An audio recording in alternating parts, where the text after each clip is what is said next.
اور عفا یعفو کا معنی یہ بھی آتا ہے کہ زمین میں ڈسٹ تھا، ایک ایسی ہوا چلی جس نے پورے غبار کو اڑا کے زمین کو چٹیل اور صفائی سے بھر دیا، یہ ایک معنی آتا ہے، بڑے ہی عجیب و غریب معنی. اور آپ صلی اللہ علیہ وسلم نے یہاں پر اگر چاہتے تو غفور کا لفظ استعمال کرتے، اگر چاہتے تو رحیم کا لفظ استعمال کرتے، لیکن غفور اور رحیم میں یہ بالکل بلڈوز کر کے پاک کرنے کا معنی نہیں ہے. مغفرت کا معنی ڈھانکنے کا ہے. غفور وہ ہے جو گناہوں کو ڈھانکتا ہے، لیکن عفو وہ ہے جو گناہوں کو پوچھ کر پاک کرتا ہے. فرق ہے، گناہوں کو ڈھانکنا اور گناہوں کو پوچھنا دونوں میں آسمان زمین کا فرق ہے. یہ گناہوں کو معاف کرنے کے لیے اللہ کے ناموں میں کئی نام ہیں، لیکن آپ صلی اللہ علیہ وسلم نے جس نام کا انتخاب کیا وہ ہے عفو. عفو میں نے بتایا کہ اس کے اندر ایسے ایسے معنی ہیں، اگر میں بتاتا چلوں تو ساری رات نکل جائے گی، ایسے زبردست معنی اس کے اندر ہیں. عفا یعفو، عین فا واو، اور اس کے آپ مختلف صیغے نکالیں گے اور مختلف گوشے سے اس کا مطالعہ کریں گے تو اس کے اندر معنوں کا سمندر موجود ہے. اللہ اکبر. یہ ہم اشعار جاہلیہ میں سوچتے ہیں آفت الدیار، یعنی ایسے گاؤں تھے وہاں پر ایسی ہوائیں چلی وہاں پر کچھ باقی نہیں رہا، یہ بھی معنی اس کے اندر آتا ہے. اللہ اکبر. تو عفو کا معنی وہ جو آپ کے گناہوں کو صاف کر دیتا ہے، آپ کے کھاتے میں کوئی چیز باقی نہیں رہتی. اور اللہ سبحانہ و تعالیٰ کے پاس قانون یہ ہے اولئک یبدل اللہ سیئاتہم حسنات. اللہ سبحانہ و تعالیٰ نہ کہ صرف معاف کرتا ہے، کرم، جود، سخا دیکھیے. اللہ اکبر. نہ کہ صرف آپ کے گناہوں کی معافی ہوتی ہے بلکہ گناہوں کو نیکیوں سے بدل دیا جاتا ہے. کسی کے کھاتے میں 1000 گناہ تھے، کسی نے ٹھیک سے مغفرت مانگی، ٹھیک سے معافی کی تلافی کی تو یہ 1000 برائیاں نیکیوں میں تبدیل ہو جاتی ہیں. کھاتے میں اب 1000 نیکیوں کو دکھایا جائے گا. اللہ اکبر. یہ اس شریعت کی خاصیت ہے کہ اللہ سبحانہ و تعالیٰ نے اس کے اندر ایسی نعمتوں کو رکھا ہے کہ برائیوں کو نیکیوں سے تبدیل کر دیا جاتا ہے. بندے کے اخلاص، اس کے توبہ کی کوالٹی، اس کے جو ہے رجوع اللہ کے جودت کو دیکھ کر اللہ سبحانہ و تعالی اس کے گناہوں کو نیکیوں میں بدل دیتا ہے، نیکیوں میں اس کی تبدیلی ہو جاتی ہے. اللہ اکبر. ایک ایسی نعمت ہے، ایسی نعمت ہے کہ آدمی اس نعمت کو سوچتے ہوئے بارگاہ الہی میں اپنے ناک کو رگڑ کے اپنی زندگی ختم کر لے. وہ ایسی اتنی بڑی نعمت ہے کہ گناہوں کو نیکیوں میں. کوئی شرابی تھا، اس کے کھاتے میں لکھا ہوا تھا کہ شرابی ہے، اس کے اتنے گناہ ہیں، اور اس نے توبہ کیا، کہا کہ اللہ آج کے بعد میں کوئی شراب نہیں پیوں گا، آج کے بعد میں کوئی غلطی نہیں کروں گا، آج کے بعد اس برائی کی طرف نہ نظر اٹھا کر دیکھوں گا، اے اللہ میرے گناہوں کو معاف کر دیجیے. اس نے اگر کہا تو یہ جو شراب پینے کا جو اس کے اندر لکھا ہوا تھا اسے اللہ سبحانہ و تعالیٰ نیکیوں میں تبدیل کر دیتا ہے. اللہ اکبر. قربان جائیں اس رب پر، قربان جائیں اس رحمان اور رحیم پر جو بندوں سے اتنی رحمت اور اتنی رحمت سے پیش آتا ہے. اللہم انک عفو، اے اللہ بلا شبہ تو سراپا، تو مغفرت کرنے والا ہے، تو برائیوں کو پاک کرنے والا ہے، برائیوں کو صاف کرنے والا ہے. انک عفو تحب العفو. اللہ سبحانہ و تعالی برائیوں کو تو صاف کرتا ہے، برائیوں کو تو پاک کرتا ہے، لیکن یہ بھی ہو سکتا ہے نہ چاہتے ہوئے کرے. یہ بھی ہو سکتا ہے کہ بندوں کی توبہ کی وجہ سے اللہ نے اسے کر دیا، لیکن یہ رحمان اور رحیم جس کی ہم عبادت کرتے ہیں اس کا عالم کچھ اور ہے، ہم نے سمجھا ہی نہیں. وما قدر اللہ حق قدرہ، ہم نے کبھی اس کی قدردانی کی نہیں ہے. وہ آپ کو چاہتا ہے، ہم نے اسے نہ چاہا نہیں. وہ آپ کے پاس آتا ہے، ہم اس کے پاس جاتے نہیں. وہ معاف کرنا چاہتا ہے، ہم نے معافی نہیں مانگی. وہ دینا چاہتا ہے، ہمیں مانگنا نہیں آتا. وہ آپ کو اچھا بنانا چاہتا ہے، آپ اچھا بننا نہیں چاہتے. وہ آپ کو جنت میں ڈالنا چاہتا ہے، ہم جنت میں جانا نہیں چاہتے. یہ کوتاہیاں ہماری ہیں. اسی لیے نبی صلی اللہ علیہ وسلم کہتے ہیں ما تقرب الیہ عبد بشبر، اگر کوئی بندہ ایک جان اللہ کے قریب جاتا ہے تو وہ ایک ہاتھ قریب آتا ہے. اگر وہ ایک ہاتھ قریب جاتا ہے تو وہ اس کے طرف ایک لمبا راستہ طے کر آتا ہے. اگر وہ اس کے طرف چل کر جاتا ہے تو وہ اس کے طرف دوڑ کر آتا ہے. یہ رحمان ہے ہم جس کی عبادت کرتے ہیں. بسم اللہ الرحمن الرحیم، الحمد للہ رب العالمین، الرحمن الرحیم، الرحمن الرحیم. ایک مرتبہ ایک دن میں کم از کم 17 مرتبہ اسے پڑھتے ہیں. کہتے ہیں کہ اللہ سراپا رحمت والا، سراپا کرم والا، معاف کرنا پسند کرنے والا. یہ اللہ کے اوصاف ہیں. اللہ اکبر.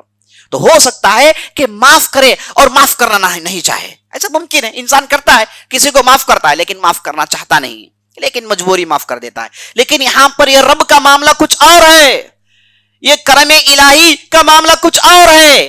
انک تحب العفو، سراپا معاف کرنا چاہتا ہے، پاک کرنا چاہتا ہے، اور یہ کرنا پسند کرتا ہے. معاف فقط نہیں بلکہ اللہ کو پسند ہے، اللہ چاہتا ہے کہ بندوں کے گناہوں کو پاک کرے، بندوں کا کھاتا نیکیوں سے بھرا ہو.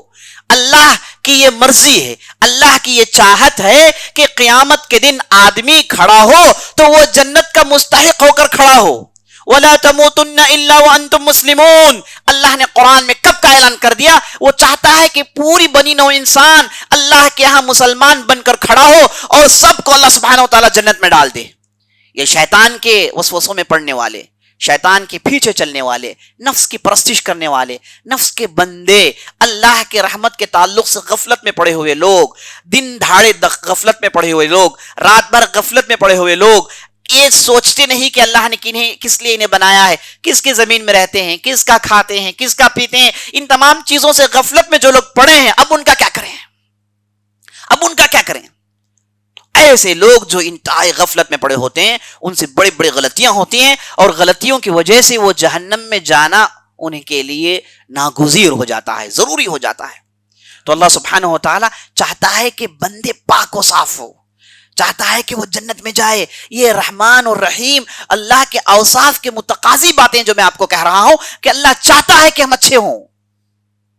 پورا قرآن کا مطالعہ کر لیجئے، اللہ نے ہمیشہ چاہا کہ لوگ جنت جائیں، لیکن یہ لوگوں کی غلطیاں ہیں جس کی وجہ سے وہ جہنم میں جاتے ہیں. یہ شیطان کی اتباع ہے، اور صبر کرتے نہیں، جلد بازی کرتے ہیں اور ہر چیز کو اپنے سامنے دیکھنا چاہتے ہیں. یہ ایمان بالغیب کی کمی کی وجہ سے ان چیزوں کے مستحق ہو جاتے ہیں. تو حب العفو، اللہ سبحانہ و تعالیٰ معاف کرنا پسند کرتا ہے، نہ کہ صرف معاف کرتا ہے بلکہ معاف کرنا پسند کرتا ہے. اور اس میں ایک پہلو بھی یہ ہے کہ آپ اللہ کے بارگاہ میں جب آپ اللہ کو پکارتے ہیں تو اللہ سے کہتے ہیں کہ اللہ تو معاف کرنا چاہتا ہے، گویا کہ اللہ کی تعریف ہو رہی ہے. یہ دعا کا بہترین طریقہ ہے کہ آپ جب اللہ کے بارگاہ میں ہاتھ اٹھا کر دعا کرنے کے لیے بیٹھیں، آپ بار الہی کی تعریف کریں. کئی لوگ دعا کرتے ہیں، انہیں دعا کرنے کا طریقہ آتا نہیں. ایک مرتبہ ایک صحابی تھے، وہ سیدھے مسجد میں داخل ہوئے، انہوں نے ہاتھوں کو اٹھایا اور کہا اللہم ارحمنی اللہم اغفر لی. تو نبی صلی اللہ علیہ وسلم نے کہا کہ دراؤ بھائی. وہ جب آئے تو کہا کہ کیا کر رہے ہو؟ اللہ کے پاس پوچھ رہے ہو، کوئی تہذیب نہیں، کوئی طریقہ نہیں، ایسے ہی پوچھو گے؟ یاد رکھنا، جب بھی دعا کرنا چاہتے ہو تو سب سے پہلے اللہ کی تعریف بیان کرنا. اگر آپ چاہتے ہیں کہ آپ کی دعا قبول ہو، یہ عام شکایت ہے لوگوں کی، میری دعا قبول نہیں ہوتی، میں مانگتا ہوں میری دعا قبول نہیں ہوتی، میں کب سے مانگتا ہوں یا پھر میں کب سے مانگتی ہوں، میری مانگ پوری نہیں ہوئی، کتنے سال گزر گئے. یہ بندے جو جلد بازی مچاتے ہیں، یہ ان کا طریقہ ہے. اگر آپ کہاں یہ غلطی ہو رہی ہے، اگر آپ چیک کریں گے تو آپ کو معلوم ہو جائے گا کہ انہوں نے دعا کرنے کا طریقہ اپنایا نہیں ہے. اگر کوئی بندہ اللہ کی تعریف بیان کرتا ہے، بیٹھا ہو، ہاتھ اٹھایا اور اللہ کی تعریف بیان کیا. تعریف کا معنی کیا ہے؟ کہ اے اللہ تو آسمان زمین کو بنانے والا تو ہے.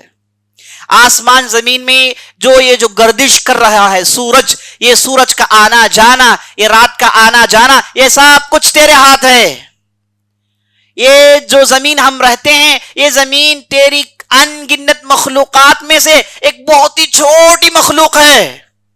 اس چھوٹی مخلوق کے اندر ہم چھوٹے چھوٹے لوگ رہتے ہیں. ہم چھوٹے چھوٹے لوگ اپنے اندر چھوٹے چھوٹے دماغ، چھوٹے چھوٹے دل، چھوٹی چھوٹی زبان رکھتے ہیں.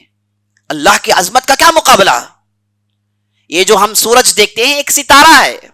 کہکشاں میں ایسے کروڑہا ستارے ہیں، کہکشاں میں ایسے کروڑہا ستارے ہیں. ابھی تک سائنسدان پریشان ہیں، انہیں کوئی گنت سمجھ میں نہیں آ رہی ہے کہ کیسے گنے، کیا گنے. یہ تو کنکریوں کی طرح ہے. سمندر میں جاتے ہیں، سمندر میں جو آپ کنکریاں دیکھتے ہیں، اس سے زیادہ کہکشاں میں سیارے ہیں، اس سے زیادہ کہکشاں میں ستارے ہیں. اب ایک ستارہ کا مقابلہ یہ ہے کہ یہ ہمارا سورج جو ہم دیکھتے ہیں. اب یہ سورج اتنا، اس کے آس پاس اتنے سیارے گھوم رہے ہیں، اور یہ سب نظام چلا رہا ہے اور پرفیکٹ نظام چل رہا ہے، اور کوئی بھی چیز ٹھس سے مس نہیں ہوتی، کوئی بھی چیز آگے پیچھے نہیں ہوتی. سائنسدان کہتے ہیں کہ اگر یہ جو زمین گھوم رہی ہے یہ تھوڑا رک جائے یا پھر تھوڑا آگے چلے جائے، ایسے بڑے بڑے چٹان آسمان سے گرتے ہیں جو 5-5 کلومیٹر کے ہوتے ہیں. اس میں سے بعض پاؤ دنیا کے سائز کے ہوتے ہیں، وہ اگر زمین سے ٹکرائے کوئی زندگی باقی نہیں رہے گی، اگر تھوڑا آگے اور تھوڑا پیچھے ہو جائے تو بڑے تعجب سے نوٹ کرتے رہتے ہیں، آسمان کو دیکھتے رہتے ہیں کہ اتنا بڑا پتھر کیسے ہم سے آگے نکل گیا، کیسے ہم سے پیچھے نکل گیا، ان دونوں کے درمیان ہم کیسے نکل گئے، انہیں سمجھ میں نہیں آتا۔ اگر انہیں معلوم ہو کہ یہ خالق کائنات کی کردہ ہے تو وہ ضرور بھی ضرور اللہ پر ایمان لا لیں گے۔ تو عزیز ساتھیوں، یہ جو عظیم جو چیز چل رہی ہے، اس کے اندر ہم جو انسان رہتے ہیں، ہمارے ساتھ یہ کرم کا معاملہ کہ ہمارے لیے اللہ نے کتاب بھیجی، ہمارے لیے مغفرت کے راستے بنائے، اللہ اکبر۔ تو عزیز ساتھیوں، اس مبارک رات میں ہمیں کرنا کیا ہے؟ یہ مبارک دعا پڑھنی ہے، تحب العفو فاعف عنا، اللہ کی آپ پہلے تعریف کریے، اللہ کی بڑائی بیان کریے، کہے کہ اللہ تو نے آسمان زمین کو بنایا، تو نے ان سیاروں کو بنایا، اے اللہ تو ہر چیز پر قادر ہے، انک علی کل شیء قدیر، تو ہر چیز کر سکتا ہے، میرے معاملے تیرے سامنے کیا ہیں؟ الیس اللہ بکاف عبدہ، اللہ قرآن میں کہتا ہے بندوں کی ضرورت کو پوری کرنے کے لیے اللہ کافی نہیں ہے۔ کیسا سوال ہے دیکھیے، یعنی تم لوگ کیا ہو، تمہاری اہمیت کیا ہے، اور تم لوگ سوچتے ہو کہ تمہارے مسائل کوئی حل نہیں کر سکتا، تم لوگ یہ سوچتے ہو کہ یہ ایسا مسئلہ ہے کوئی حل نہیں کر سکتا، یہ ایسا معاملہ ہے جو امپاسبل ہے، اس کے لیے پورے دروازے بند ہے، کہاں ہو، کہاں کھوئے ہوئے ہو؟ کبھی سوچا کہ آسمان کس نے کھڑا کیا، یا آسمان بغیر ستون کے کھڑا ہوا ہے؟ کبھی سوچا اس تعلق سے؟ یہ جو زمین جسے اللہ نے بنایا ہے، اس کے اندر ایسی ایسی مخلوقات کوئی گن نہیں سکتا، ان تمام چیزوں پر قادر، آپ کے مسائل کو حل نہیں کر سکتا۔ اسی لیے نبی صلی اللہ علیہ وسلم نے کہا کہ اگر آپ اللہ سے مانگے تو پورے وثوق کے ساتھ مانگے، یہ نہیں کہ اللہ تو کر سکتا ہے، یہ تو نہیں کر سکتا ہے، تو چاہے تو دے، تو چاہے تو نہ دے، یہ نہیں، مانگنا ہے، اے اللہ تو دے، تو دینے پر قادر ہے، اگر تو نہیں دے گا تو کو دے گا کون؟ تو پہلے اللہ کی تعریف بڑائی بیان کریں، اور آپ کی کمزوری کا اعتراف کریں کہ اللہ بلا شبہ میں گنہگار ہوں، مجھ سے گناہ ہوئے ہیں، اپنی غلطیوں کا اعتراف کریں، اور اللہ کو یہ اعتراف بہت پسند ہے۔ نوح علیہ السلام مچھلی کے پیٹ میں چلے گئے اور 40 دن تک اندر ہیں، پکارا، سب کچھ کیا، لیکن جب کہا لا الہ الا انت سبحانک انی کنت من الظالمین، اے اللہ تیرے علاوہ کوئی معبود برحق نہیں، اے بلا شبہ یہ میری غلطی ہے، میری غلطی ہے کہ میں نے قوم کو چھوڑا بغیر تیری اجازت کے۔ جیسے ہی انہوں نے اعتراف کیا، حکم ہوا، مچھلی نے چھن دیا باہر، مچھلی کے پیٹ سے 40 دن کے بعد باہر نکلتے ہیں، اور جیسے ہی باہر گرتے ہیں تو اللہ نے وہاں پر ان کے لیے میووں کا انتظام کیا ہوا تھا، نکلتے ہیں، کھاتے ہیں، اور اس کے بعد قوم کی طرف چل جاتے ہیں، جا کے دیکھتے ہیں کہ پوری قوم مسلمان ہو گئی ہے، پوری قوم مسلمان ہو گئی ہے۔ تو جب آدمی اعتراف کرتا ہے اللہ پسند کرتا ہے۔ بعض لوگ ہوتے ہیں دعا میں بھی جھوٹ بولتے ہیں، ہے نا، دعا میں کہتے ہیں میں ایسا نہیں، میں ویسا، میں یہ، مانی آپ بولی کہ میں غلطی کیا ہوں، یہ مجھ سے غلطی ہوئی ہے، اب جیسے آپ مان گئے اس کے بعد آپ کا مسئلہ حل۔ آپ نہیں مانتے، وہاں پر بھی آپ جسٹیفائی کریں گے، جیسے لوگوں کے سامنے کرتے ہیں، لوگوں کے سامنے اپنی غلطیوں کو جسٹیفائی کرتے رہتے ہیں کہ میں نے ایسا نہیں کیا، میں ویسا نہیں ہوں، میں ویسا ہوں۔ آپ اللہ کے سامنے کریں گے، یاد رکھ لیجئے کوئی معافی نہیں ہوگی، کیونکہ وہ آپ کے دلوں کے بھیدوں کو جانتا ہے۔ یعلم خائنۃ الاعین وما تخفی الصدور، آنکھوں کی خیانت کو جانتا ہے، اور سینوں میں جو بھید چھپا ہوا ہے اسے جانتا ہے۔ تم آپ گفتگو کر رہے ہو اس سے جو تمہارے دل کے بھید کو جانتا ہے، وہ صرف تمہیں آزمانا چاہتا ہے۔ کیا تمہیں وہ بادشاہ نہیں بنا سکتا؟ بادشاہ اس ارتھ کا نہیں، مارس، جوپیٹر، سب کا ملا کے بنا سکتا ہے نہیں؟ لیکن آپ کو بندہ بنایا ہے، آپ کو ایک رول دیا ہے، آپ چاہتا ہے کہ آپ اس رول کو کیسے کر رہے ہو، اس رول میں تم نے کیا کیا کوشش کی، اور تمہارے کیا کیا ریزلٹس ہیں۔ اللہ ریزلٹس نہیں دیکھتا، اللہ تمہاری محنت کو دیکھتا ہے، تم نے کیسے محنت کی، یہی چیز چاہیے۔ اسی لیے کئی انبیاء آئیں گے، ان کے پیچھے کوئی نہیں ہوگا، اکیلے آئیں گے، انہیں بھی اللہ جنت دے گا، ان کے لیے بھی اعزاز ہے، ان کے لیے بھی احترام ہے، پیچھے کوئی نہیں ہے، انہوں نے محنت کی، قبول نہیں کیا، یہ الگ بات ہے۔ تو محنت ہم کو کرنی ہے، ہم کو گڑ گڑانا ہے، ہمیں اللہ کے سامنے اپنی غلطیوں کا اقرار کرنا ہے۔ تو جب آدمی اعتراف کرتا ہے، اللہ سبحانہ و تعالیٰ اسے معاف کرنے کے لیے تیار ہو جاتا ہے۔ نبی صلی اللہ علیہ وسلم کہتے ہیں کہ جب آدمی مانگے، اللہ سبحانہ و تعالیٰ یحب الملحین، اللہ دعا مانگنے والے اور دعا میں گڑ گڑانے والے اور دعا میں حجت کرنے والے، جیسے ہمارے کلوکیل میں کہتے ہیں حجت کرنا، چاہیے ہی چاہیے، ایسے لوگوں کو بہت پسند کرتا ہے، ایسے لوگوں کو بہت پسند کرتا ہے۔ آپ مانگتے رہیے، اے اللہ مجھے چاہیے، جیسے بچہ اپنے باپ کے پاس روتا ہے، گڑ گڑاتا ہے، کہتا ہے کہ فلاں چیز مجھے خرید دو، اس کی کیفیت ہونی چاہیے اللہ کے پاس جب بندہ مانگتا ہے۔ تو یہ چیزیں کسی نے سیٹسفائی کیا، پھر نبی صلی اللہ علیہ وسلم پر درود بھیجا، پھر اپنے مسائل مانگے، اس کی دعا 100% قبول، اگر دعا قبول نہیں تو اس کے برابر اس کے گناہوں کو معاف کر دیا جائے گا، اس کے برابر اس کی نیکی کے کھاتے میں ایڈ کر دیا جائے گا، یا پھر اس دعا کو ڈیلے کیا جائے گا، جب اسے زیادہ ضرورت پڑے گی تب اس چیز کو دیا جائے گا، یا پھر دنیا میں نہیں دیا جائے گا، قیامت کے دن اس کا بہت بڑا بدلہ ملے گا۔ وہ اس وقت کہے گا کہ اے کاش میری کوئی دعا قبول نہیں ہوتی زمین میں، اس کا بدلہ پورا ان کیش مجھے قیامت کے دن ہو جاتا، اتنا بڑا بدلہ اسے ملے گا۔ آپ جب اللہ کی بارگاہ میں ہاتھ اٹھاتے ہیں، اللہ کو شرم آتی ہے کہ آپ کے ہاتھ کو خالی چھوڑے۔ ان اللہ یستحی ان یرد ایدی عبدہ صفرا، حدیث میں آتا ہے کہ اللہ کو شرم آتی ہے کہ بندے کے ہاتھ اٹھائے جائیں اور اس ہاتھ کو خالی چھوڑے، اللہ سبحانہ وتعالیٰ کو شرم آتی ہے۔ اللہ اکبر، ایسے خلاق، ایسے رازق کی بارگاہ میں آپ رجوع کرتے ہیں، آپ اس کے سامنے اس رات میں معافی نہیں مانگیں گے تو کس دن کا انتظار ہے آپ کو؟ کس دن کا انتظار ہے؟ تھوڑا خیال کیجئے کہ اچانک آپ کو موت آ گئی، آپ کو لوگ لے کر گئے، آپ کو کفنایا، آپ کو دفنایا، آپ کو کالی کھوٹی میں پھینک دیا، اوپر مٹی ڈال دیا۔ تھوڑی دیر کے لیے آپ سوچئے، اسے اوپر سے مٹی ڈال دیا، کوئی نہیں ہے، کوئی یار، کوئی مددگار نہیں ہے، کوئی بیوی بغل میں نہیں سوئے گی، کوئی دوست ساتھ نہیں سوئے گا، کوئی باپ کہے گا نہیں کہ میرا لڑکا ہے میں اس کے ساتھ سو جاتا ہوں، کوئی نہیں، سب چھوڑ کے چلے جائیں گے۔ اس وقت آپ کا ساتھ صرف اللہ دے سکتا ہے، اس کے علاوہ کوئی نہیں۔ اس وقت آپ کی آہ صرف اللہ سن سکتا ہے، اس وقت آپ بے یار مددگار ہو جائیں گے، کوئی بیک اپ نہیں، کوئی پشت پناہی نہیں، کوئی ساتھ دینے کے لیے نہیں، صرف آپ ہیں اور آپ کا رب ہے اور یہ کالی کھوٹی ہے۔ اب یہ کالی کھوٹی اپنا رنگ دکھائے گی، یہ اپنے کیڑے چھوڑے گی، اپنے چرندوں کو چھوڑے گی جو تمہارے جسم کے گوشت کو کھائیں گے، تمہارے جیب کو نوچیں گے، تمہاری آنکھوں کو کھودیں گے، تمہارے پیٹ کو پھوڑیں گے، نعوذ باللہ، اللہ حفاظت فرمائے۔ اور اس کے بعد یہ قبر تنگ ہے اور دبوچے گی، دونوں طرف کی پھسلیاں ایک دوسرے میں داخل ہو جائیں گے۔ اس وقت کون ساتھ دے گا آپ کو؟ کون بچائے گا آپ کو؟ کوئی بچانے والا نہیں ہے سوائے اللہ رب العزت کے، سوائے یہ رحیم و کریم، رحمان، رزاق، غفار، ستار کے، کوئی آپ کو بچانے والا نہیں ہے۔ تھوڑی دیر کے لیے سوچ لیجئے، اس دن ہم میں سے ہر آدمی کو جانا ہے۔ کوئی آدمی یہ کہہ سکتا ہے کہ میں نہیں جا سکتا، نہیں، مجھے، میں اسے بچ جاؤں گا، چاہے وہ کسی بھی حالت میں مرے، اسے برزخ کی دنیا میں جانا ہے، اور وہاں پر اس کے آنکھیں کھلیں گی، وہاں پر اسے معلوم ہوگا کہ یہ حقیقت کی دنیا ہے، میں اصل میں دنیا میں خواب دیکھ رہا تھا۔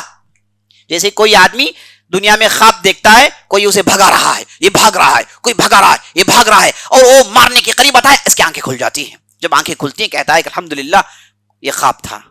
جب آنکھیں کھلتی ہیں وہ دنیا کی زندگی میں آتا ہے، کہتا ہے کہ الحمدللہ۔ جب وہ مرے گا حقیقت کی دنیا میں آنکھیں کھلے گی، اور دنیا اس وقت اسے کیا نظر آئے گی کہ میں تو دنیا میں ایک پہر کے لیے تھا، دنیا میں میری زندگی 4 گھنٹے 5 گھنٹے کی تھی، میں نے کیا غلطی کر ڈالی، میں نے اس مدت کو کیوں استعمال نہیں کیا، اس مدت کو میں نے کار خیر میں کیوں استعمال نہیں کیا۔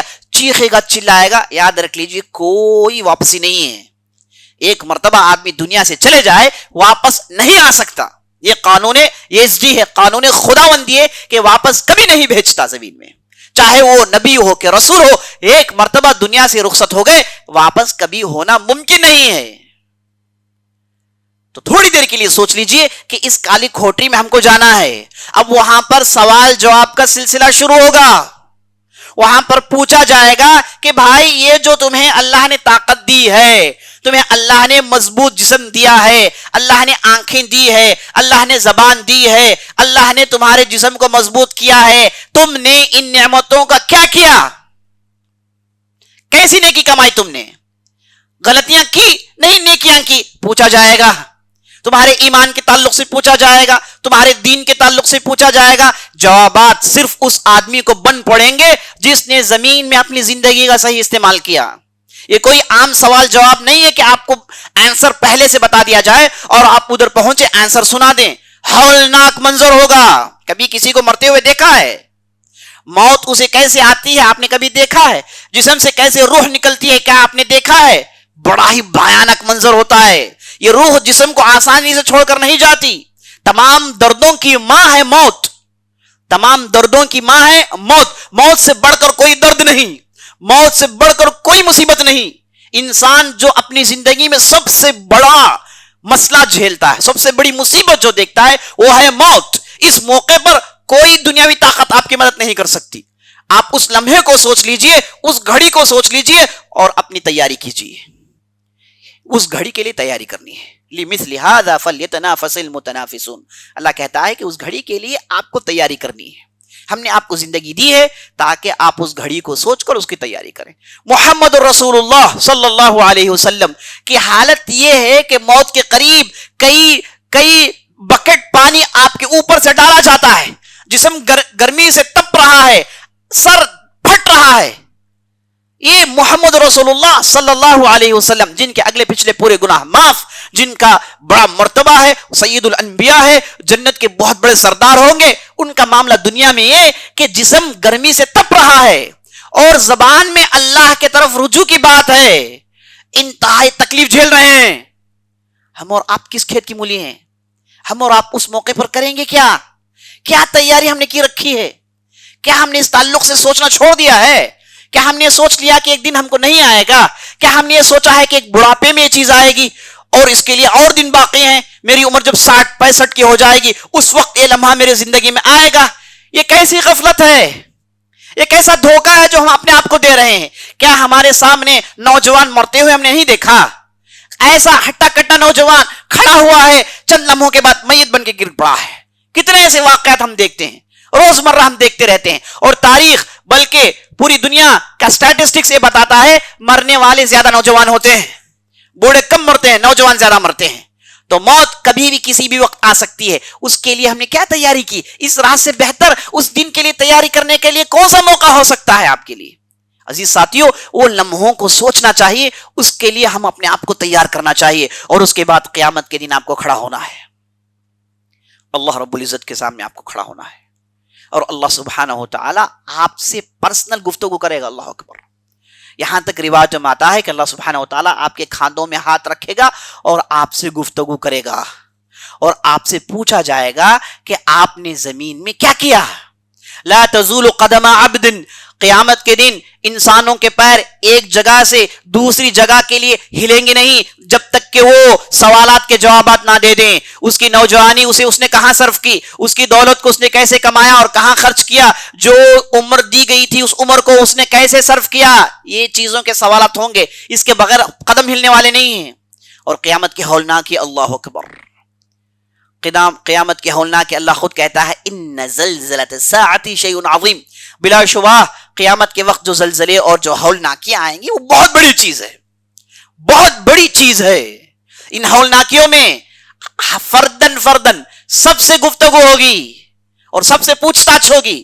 آپ کے اعمال نامے آپ کے سامنے ہوں گے، جو بھی آپ کو زندگی دی گئی پورا ریکارڈ سامنے ہوگا. لا یغادر صغیرۃ ولا کبیرہ ما لهذا الكتاب لا یغادر صغیرۃ ولا کبیرہ. انسان چیخ کر کہے گا کہ یہ کیسی کتاب ہے، اس نے نہ چھوٹی چیزوں کو چھوڑا ہے، اس نے نہ بڑی چیزوں کو چھوڑا ہے، پوری کی پوری تفصیل اس کے اندر موجود ہے. چیخ کر کہے گا، بلبلائے گا. اس موقع پر بڑوں کے چھکے چھوٹ گئے ہوں گے. بڑے بڑے انبیاء، ابراہیم علیہ السلام، نوح علیہ السلام، بڑے بڑے انبیاء کھڑے ہوں گے. جب ان کے سامنے جہنم کو لایا جائے گا تو سب بیک زبان کہیں گے کہ اللہم سلم سلم، اللہم سلم سلم. جب جہنم کو کھینچ کر لایا جائے گا، جہنم کو اللہ نے اس لیے بنایا کہ وہ خود اپنے آپ کو کھاتی ہے، اور بڑی ہولناک بدترین جی ہے. ساعت مصیرہ. اللہ نے جب بھی جہنم کا ذکر کیا کہا کہ بڑا برا ٹھکانہ ہے، بڑی بدترین جگہ ہے. مختلف نام اللہ نے دیے، کبھی سعیر کہا، کبھی حمیم کہا، کبھی نار کہا. مختلف نام اللہ نے قرآن کے اندر دیے تاکہ پڑھنے والوں کو معلوم ہو جائے کہ یہ غیر معمولی بلا ہے، غیر معمولی مصیبت ہے. اس کے اندر آدمی جاتا ہے اللہ المستعان، وہ درد و علم، وہ کرب تصور نہیں کر سکتا. جہنم کو کھینچ کر لایا جائے گا، اس کے 70,000 لگام ہوں گے، اور ہر لگام کو 70,000 فرشتے تھامے ہوئے ہوں گے، اور اسے کھینچ کر لایا جائے گا. اور جیسے ہی اس منظر کو دیکھیں گے بڑے بڑے انبیاء، بڑے بڑے صلحاء، بڑے بڑے اولیاء، جیسے ہی اس منظر کو دیکھیں گے سب مل کر کہیں گے کہ اللہم سلم سلم. آج مجھے میری پڑی ہوئی ہے، بس آج کسی دوسری کی ذمہ داری میں نہیں لیتا. میری امت ہے صحیح بات ہے، لیکن کسی کی ذمہ داری آج میں لے ہی نہیں سکتا. یہ اللہ کا غضب ہے. نوح علیہ السلام، عیسیٰ علیہ السلام، موسیٰ علیہ السلام، سب کو ہم کہتے ہوئے سنیں گے کہ اللہ آج اتنا غصے میں ہے جو اس سے پہلے کبھی نہیں تھا، اس کے بعد کبھی ایسے نہیں ہوگا، اللہ کا غضب ہوگا اور جہنم کو پیش کیا جائے گا، اور جہنم سے اللہ نے پہلے وعدہ کیا ہوا ہے لَأَمْلَأَنَّ جہنم، ہم تیری پیٹ کو بھریں گے. یہ اللہ نے جہنم کو جب بنایا، جہنم سے اللہ نے وعدہ کیا، تو جیسے ہی جہنم کو لایا جائے گا، جہنم کے مستحقین کو اٹھا اٹھا کر پھینکا جائے گا. جو لوگ دنیا میں سمجھتے تھے کہ ہم نے دنیا میں اپنی طاقت سے کام بنا لیا اور قیامت کے دن بھی ہم اسی روب و دبدبے سے کام بنا لیں گے، ان کو ہم دیکھیں گے کہ جہنم میں اڑتے ہوئے، گرتے ہوئے، اور جہنم میں پھینکا جائے گا. آدمی کو اوندا کر کے پھینکا جائے گا، سر اس کا نیچا ہوگا، پیر اس کے اوپر ہوں گے، اور جہنم میں جھونکا جائے گا. وَأُمُّهُ هَاوِيَةٌ، اللہ قرآن میں کہتا ہے کہ اس کا جو سر ہوگا وہ نیچے ہوگا اور پیر اوپر ہوں گے، اور سیدھے جہنم میں سے پھینکا جائے گا. اور جہنم لوگوں کو کھائے گی اور جتنے بھی ڈالے جائیں گے سب کو کھا جائے گی. اور اس کے بعد اللہ سے کہے گی هَلْ مِن مزید، اور ہے اے اللہ تیرا وعدہ تھا کہ تو میرے پیٹ کو بھرے گا. جب تمام جہنمیوں کو جہنم کھا لے گی، جب وہ چیخ چیخ کر جہنم کہے گی حل من مزید، اور کچھ ہے، تو اس وقت اللہ سبحانہ وتعالی اپنے قدم مبارک رکھیں گے اور جہنم کہیں گی قطن قط قطن قط، اب میں بھر گئی. تو اللہ سبحانہ وتعالی جہنم کی مانگ کو پورا کرے گا. اس کی طرف اشارہ یہ ہے کہ جہنم میں لوگ جائیں گے، جہنم میں لوگ بڑی تعداد میں جائیں گے.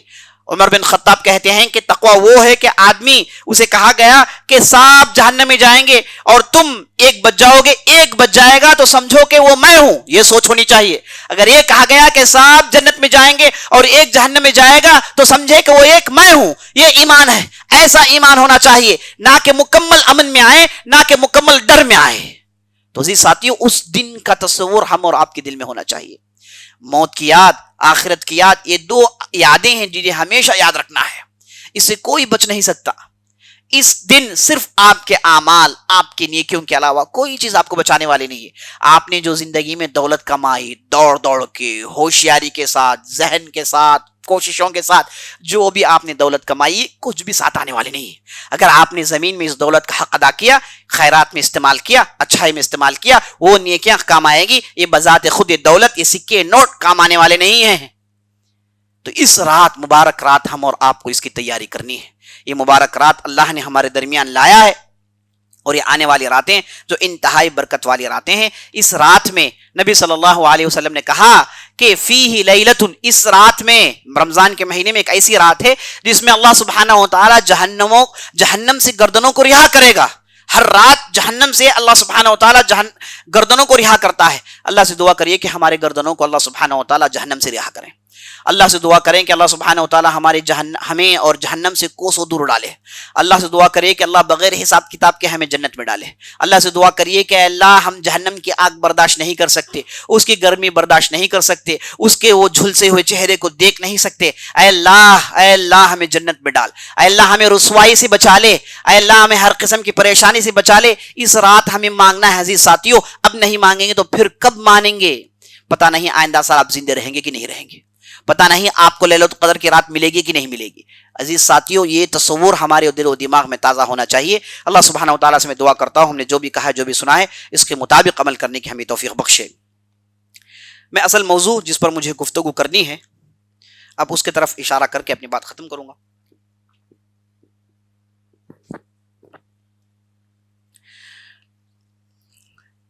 مجھے آج جس ہستی کے تعلق سے گفتگو کرنی ہے، یہ ایک ایسے زبردست امام ہیں. میں نے ان کا انتخاب آج کی اس مناسبت سے کیا، اس رات کے مناسبت سے کیا کہ اللہ نے ایسے لوگوں کو بہت ہی کم پیدا کیا ہے. ایسے امام ہیں جنہیں لوگوں نے امام کہا، اور لوگوں نے انہیں شیخ الاسلام کہا، لوگوں نے انہیں قدوۃ الزاہدین کہا، لوگوں نے انہیں امیر الاتقیاء کہا. امام ہے علم کے اعتبار سے، اور شیخ الاسلام ہے علم کے اعتبار سے. ہر عمل میں آگے تھے. ان کا ایک عمل جس کے ذریعے سے میں اپنی بات کا آغاز کرتا ہوں. ہارون رشید کا زمانہ ہے، رومیوں سے لڑائیاں ہیں، بھیانک لڑائی چل رہی ہے. اس موقع پر ہوتا یہ ہے کہ ایک طرف مسلمان اپنی صف لگا کے کھڑے ہوئے ہیں اور ایک طرف رومی اپنی صف لگا کے کھڑے ہوئے ہیں. اب لڑائی کا آغاز ہونا تھا. رومیوں کے صف سے ایک زبردست تندخو کبیر الجثہ، بڑا مضبوط ایک انسان نکلتا ہے، وہ تلوار نکال کر مسلمانوں سے کہتا ہے کوئی آدمی جو مجھ سے مقابلہ کر سکے، جسے مبارزت کہتے ہیں، وہ اس زمانے میں لڑائی میں ہوا کرتا تھا۔ تو مسلمانوں کے صفوں سے کوئی نہیں نکلتا۔ یہ اتنا دیو ہیکل اتنا مضبوط تھا کہ اس کے منظر سے لوگوں کو ڈر آ رہا تھا، لیکن اس نے چیخ چیخ کر لوگوں سے کہا ہے کوئی جو مجھ سے مقابلہ کر سکے، ہے کوئی جو مجھ سے لڑ سکے۔ تو صفوں میں سے کوئی نہیں نکلا۔ لوگ دیکھتے ہیں کہ صفوں میں، مسلمانوں کے صفوں میں ایک آدمی جو اپنے چہرے میں ڈھاٹا باندھا ہوا ہے، چہرے کو چھپایا ہوا ہے، وہ صفوں کو چیرتا ہوا بڑی تیزی سے صفوں کے باہر نکلتا ہے اور اس ظالم پر ٹوٹ پڑتا ہے اور 2 وار کرتا ہے۔ یہ دیو ہیکل مضبوط جسم کٹ کے نیچے گر جاتا ہے۔ اس کے بعد جیسے ہی ایک رومی کٹتا ہوا دیکھا گیا تو دوسرا اس مسلمان کے مقابلے میں نکل آتا ہے اور اسے بھی ایک ہی وار میں اس کے تن کو سر سے جدا کر دیتا ہے۔ اور جیسے ہی دونوں کو مارا گیا تو مسلمانوں کے صفوں میں اتنا جوش آیا کہ رومیوں پر ٹوٹ پڑتے ہیں۔ ایسی لڑائی ہوتی ہے، اللہ سبحانہ وتعالی اس لڑائی میں مسلمانوں کو جیت دیتا ہے۔ اب اس لڑائی کے بعد، اس لڑائی میں یہ جو صاحب اپنا چہرہ جو چھپائے ہوئے تھے، ایسی لڑائی لڑتے ہیں کہ تمام لوگوں کی نظریں ان پر ہو جاتی ہیں۔ جب لڑائی ختم ہوئی تو لوگ جا کے روکتے ہیں، کہتے ہیں کہ لڑائی ختم ہو گئی، آپ کون ہیں، آپ بتائیں۔ تو وہ صاحب دوڑتے ہیں، یہ کہ کوئی نہ انہیں پہچان پائے، دوڑتے ہیں۔ اتنے میں ایک صاحب سامنے سے آتے ہیں، انہیں روک کر ان کے چہرے سے ان کے ڈھاٹے کو اتار دیتے ہیں، ان کے چہرے سے ان کے نقاب کو اتار دیتے ہیں۔ جیسے ہی ان کے چہرے سے نقاب کو اتارا گیا، انہیں اتنا غصہ آتا ہے، وہ کہتے ہیں کہ تم لوگوں نے میرے ساتھ بدترین سلوک کیا ہے، ایسا میں نہیں کرنا چاہتا تھا، تم لوگوں نے مجھے مجبور کیا۔ غصے کا اظہار کرتے ہیں۔ اور جب لوگوں نے ان کے چہرے کو دیکھا، سبوں نے مل کر اللہ اکبر کہا کہ آپ اور یہ داد شجاعت، آپ اور ایسی لڑائی۔ تو تب لوگوں کو معلوم ہوا یہ بہت بڑے امام جن کا نام عبداللہ بن مبارک تھا۔ عبداللہ بن مبارک ایسی ہستی، ایسے محدث، ایسے شیخ الاسلام، ایسے عالم ہیں جو جہاد کے میدان میں ان کا ایک کنٹریبیوشن ہے۔ علم کے میدان میں تو ہے، ابھی آپ سنیں گے، لیکن جہاد کے میدان میں دیکھیے پورا اخلاص کے ساتھ لڑائی لڑ رہے ہیں۔ اب انہیں غصہ آتا ہے کہ لوگوں نے ان کے چہرے سے ان کا نقاب اتار دیا، وہ اپنے چہرے کو چھپانا چاہتے تھے، لوگوں نے انہیں دیکھ لیا۔ عزیز ساتھیو، یہی اخلاص کا نام ہے، اسی کو اخلاص کہتے ہیں۔ عبداللہ بن مبارک جو اپنے اخلاص کے لیے کافی مشہور تھے، اللہ کے لیے کام کرنا کوئی ان سے سیکھے۔ آج افسوس ہمارا معاملہ یہ ہے کہ ہم میں سے کوئی آدمی یہ کوئی چیز صدقے میں دے دے تو اس میں اپنا نام لکھنا نہیں بھولتا ہے نا، یہ آج ہمارا معاملہ ہے۔ کچھ چھوٹا سا بھی کام کرے، چاہتا ہے کہ اس کا نام بڑا ہو، لوگ اس کی تعریف کریں، اس کی شہرت ہو، لوگ جانیں۔ یاد رکھ لیں، جو بھی عمل لوگوں کو دکھانے کے لیے کیا جاتا وہ لوگوں کے ساتھ ہی ختم ہو جاتا ہے، قیامت کے دن اس کا کوئی ویلیو نہیں ہوتا۔ تو عبداللہ بن مبارک عزیز ساتھیوں، جن کی زندگی میں آپ کے سامنے مختصر پیش کرنے والا ہوں، یہ آپ نے دیکھ لیا کہ ان کے اندر کتنا اخلاص تھا۔ یہ اخلاص حقیقت میں انہوں نے اپنے والد کے پاس سے وراثت میں لیا تھا۔ ان کے والد جن کا نام مبارک بن واضح تھا، وہ ایک ترکی النسل آدمی تھے۔ ان کی والدہ وہ خوارزمیہ عورت تھی۔ ان کے والد جن کا نام مبارک بن واضح تھا، ان کا تقوی دیکھیے، ان کا زہد دیکھیے کہ یہ ایک بہت بڑے تاجر کے باغ میں کام کرتے تھے۔ ان کا کام باغبانی تھا، درختوں کی حفاظت کرنا تھا۔ اب دیکھیے اس واقعے سے آپ کو معلوم ہوگا کہ ان کے اندر کتنا بڑا تقوی تھا۔ ایک مرتبہ ایک مالک ان سے کہتا ہے مبارک سے، اے مبارک جا کر میرے لیے انار لاؤ۔ تو مبارک جاتے ہیں، یہ انار توڑ لاتے ہیں اور مالک کے سامنے پیش کرتے ہیں۔ مالک اس انار کو کھول کر کھاتا ہے تو ترش نکلتا ہے، کڑوا نکلتا ہے۔ وہ مبارک سے کہتا ہے کہ کیسے انار کو تم نے پیش کر دیا، جاؤ اچھے انار کو لاؤ، میٹھا انار لے کر آؤ۔ پھر گئے، ایک دوسرا انار پیش کیا، پھر اسے کھول کر کھاتے ہیں، وہ بھی ترش نکلتا ہے۔ انہیں غصہ آتا ہے، کہتے ہیں کہ تم کیوں انار لانا نہیں جانتے، جاؤ کوئی اچھا سا انار لاؤ۔ تیسری مرتبہ جاتے ہیں، کوئی تیسرا انار پیش کرتے ہیں، وہ بھی اسی طریقے سے کھٹا نکلتا ہے۔ تو ان کے مالک کو اتنا غصہ آتا ہے، کہتے ہیں کہ تمہیں نہیں معلوم کہ کیسے انار توڑنا ہے، تمہیں نہیں معلوم کہ کون سا انار میٹھا ہے کون سا کھٹا ہے۔ تو مبارک بن واضح بڑی اطمینان اور سکون سے کہتے ہیں کہ مجھے نہیں معلوم، آپ نے مجھے درختوں کی حفاظت کے لیے رکھا، میں درختوں کی حفاظت کرتا ہوں، میں نے کبھی بھی ان انار میں سے کسی کو نہیں کھایا ہے، جبکہ کئی سال سے کام کر رہے ہیں، کسی ایک انار کو کھایا تک نہیں۔ تو مالک ان کی بات سن کر پہلے تو شک ہوتا ہے، بعد میں لوگوں سے پوچھتا ہے تو لوگ کہتے ہیں کہ ہاں یہ اتنا زاہد اتنا متقی آدمی ہے کہ یہ کبھی بھی کوئی حرام کام نہیں کرتا، اس نے ہم نے کبھی بھی باغ میں سے کوئی چیز کھاتے ہوئے نہیں دیکھا۔ اس کا دعویٰ یہ ہے کہ مالک نے ہمیں اس کی حفاظت کے لیے رکھا ہے، ان چیزوں کو کھانے کے لیے نہیں رکھا ہے، اس لیے کبھی بھی انہوں نے نہیں کھایا ہے، جبکہ کئی سال تک اس کے پاس کام کرتے رہے۔ تو مالک ان کی اس حرکت سے اتنا خوش ہوتا ہے اور اس کے بعد کی زندگی نوٹ کرتے رہتا ہے کہ واقعی آدمی حقیقی ہے یا پھر ایکٹنگ کر رہا ہے۔ تو جب ان کی پوری زندگی مالک کے سامنے آتی ہے تو مالک ان سے اتنا خوش ہوتا ہے، اتنا خوش ہوتا ہے، اور اپنی اہلیہ سے جا کر کہتا ہے کہ جو ہماری لڑکی ہے جس کے رشتے بڑے بڑے بادشاہ بھیج رہے ہیں، بڑے بڑے مالدار بھیج رہے ہیں، میرے نظر میں ہماری لڑکی کے لیے مبارک بن واضح سے بہتر کوئی آدمی نہیں ہے، اس سے بہتر کوئی آدمی نہیں ہے، میرے نظر میں بہت ہی اچھا آدمی نظر آتا ہے۔ تو ان کی بیوی جیسے ہی مبارک اور ان کی تعریف سنتے ہیں تو کہتی ہیں کہ ٹھیک ہے، ہماری لڑکی کے لیے مناسب رشتہ ہے۔ اور مالک جاتے ہیں مبارک بن واضح سے پوچھتے ہیں، اے مبارک تمہاری کیا رائے ہے، میری لڑکی اس کے لیے بڑے بڑے رشتے آ رہے ہیں، رشتہ کیسا ہونا چاہیے؟ تو مبارک بن واضح وہ بچپن سے علم حاصل کیے ہوئے تھے، بعض تکلیفیں تھیں، بعض پریشانیاں تھیں، اس لیے وہ کام کرنے پر مجبور ہو گئے تھے۔ تو انہوں نے جب مالک سے مشورہ سنتے ہوئے پوچھتے ہوئے سنا تو مبارک بن واضح نے مالک کو مشورہ دیا کہ اے مالک، یہود خوبصورتی کے لیے شادی کرتے ہیں، نصارہ پیسوں کے لیے شادی کرتے ہیں، ہماری شریعت ہمیں شادی دین کے لیے کرنے کا حکم دیا ہے، دین دے کر شادی کیا جائے، آدمی کے اخلاق اور اس کے اندر جو اللہ کا ڈر ہے اس کے مطابق شادی ہونی چاہیے۔ تو جیسے ہی مالک نے بات سنی تو اتنا خوش ہوا، گھر کے اندر گیا اور پھر باہر آ کر کہتا ہے، اے مبارک میں تمہیں میری لڑکی بیاہی میں دینا چاہتا ہوں، کیا تم اس کے لیے تیار ہو؟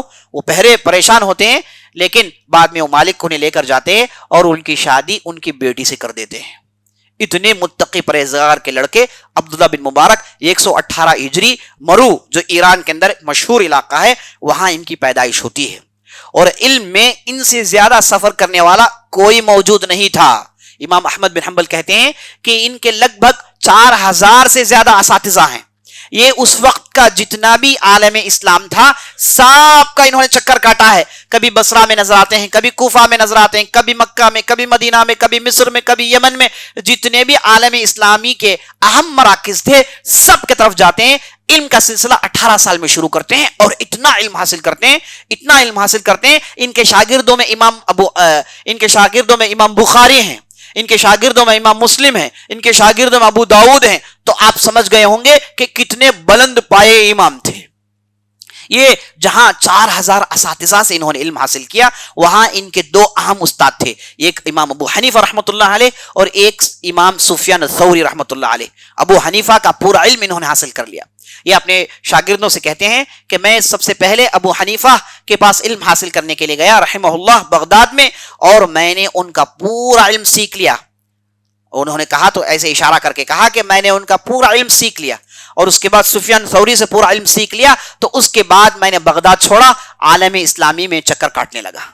تو ایسے ایسے شاگرد نکلے جنہوں نے اسلام کی بہت بڑی خدمت کی آگے چل کے۔ تو جی ساتھیوں، یہ ہیں عبداللہ بن مبارک، اور ان کے تعلق سے یہ بھی جان لیجئے کہ یہ ہر میدان کے ماہر تھے۔ ان کے ایک شاگرد تھے جن کا نام حسن الفضل بن موسیٰ، وہ کہتے ہیں کہ ایک مرتبہ ہم سب بیٹھ کر عبداللہ بن مبارک کی خوبیوں کو ہم نے گنا۔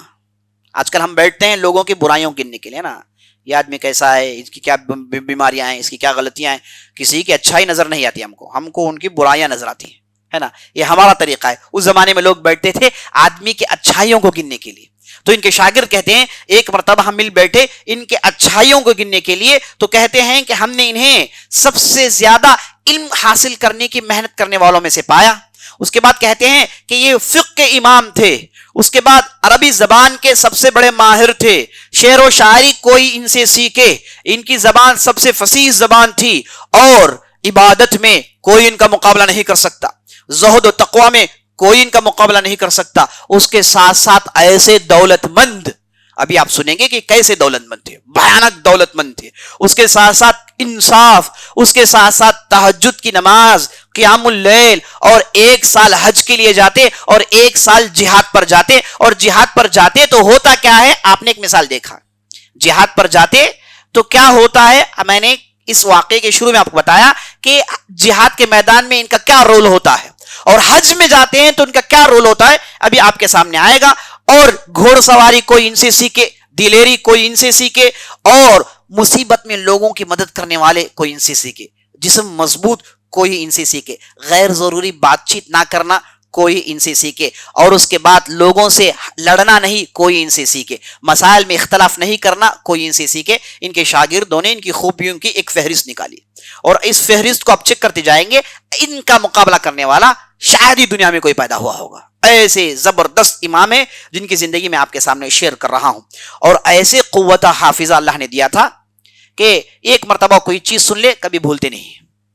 ایک مرتبہ ایک خطیب کا خطبہ سنا تو بازو جو بیٹھے ہیں ان سے پوچھا کہ تمہیں خطبے میں کیا چیز سمجھ میں آئی. انہوں نے کہا کہ یہ چیز سمجھ میں آئی، وہ چیز سمجھ میں آئی. انہوں نے کہا کہ پورا خطبہ مجھے یاد ہے، اگر ڈاؤٹ ہے تو پوچھ لینا. اس نے پوچھا تو انہوں نے پورا خطبہ انہیں سنایا شروع سے لے کے آخر تک. ایک مرتبہ سننے کے ساتھ ساتھ اتنی غیر معمولی ان کی ذہانت تھی، اور بچپن میں ان کی علم کی وجہ سے بہت ساری علمی کارنامے ہیں. میں تفصیل میں جانا نہیں چاہتا، میں آپ کے سامنے ہائی لائٹس پیش کرتے ہوئے بات آگے بڑھاتا ہوں.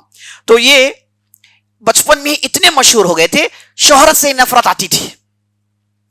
ایسے خدا پرست، ایسے والہانہ ان کے جذبات تھے کہ شہرت کو پسند نہیں کرتے، شہرت سے بھاگتے تھے، شہرت سے بھاگتے تھے. ایک مرتبہ ان کے شاگرد نے ایک کتاب میں کہا کہ اس مسئلے میں سب سے صحیح رائے میرے استاد عبداللہ بن مبارک کی ہے. جب انہیں بات معلوم ہوئی تو ایک چاقو بھیجا، بھیج کر کہا کہ اس چاقو کے ذریعے سے میرا نام نکال دو، کیونکہ میں بڑے بڑے ائمہ کے فہرست میں میرا نام لانا مناسب نہیں سمجھتا.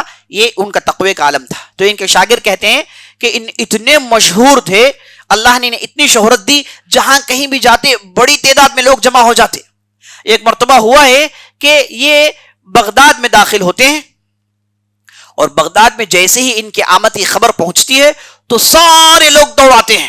ایسے دوڑ کر آتے ہیں کہ کئی لوگوں نے اپنے چپل توڑ لیے، کئی لوگوں نے اپنے کپڑے پھاڑ لیے، دوڑ کر ان کی زیارت کے لیے آئے.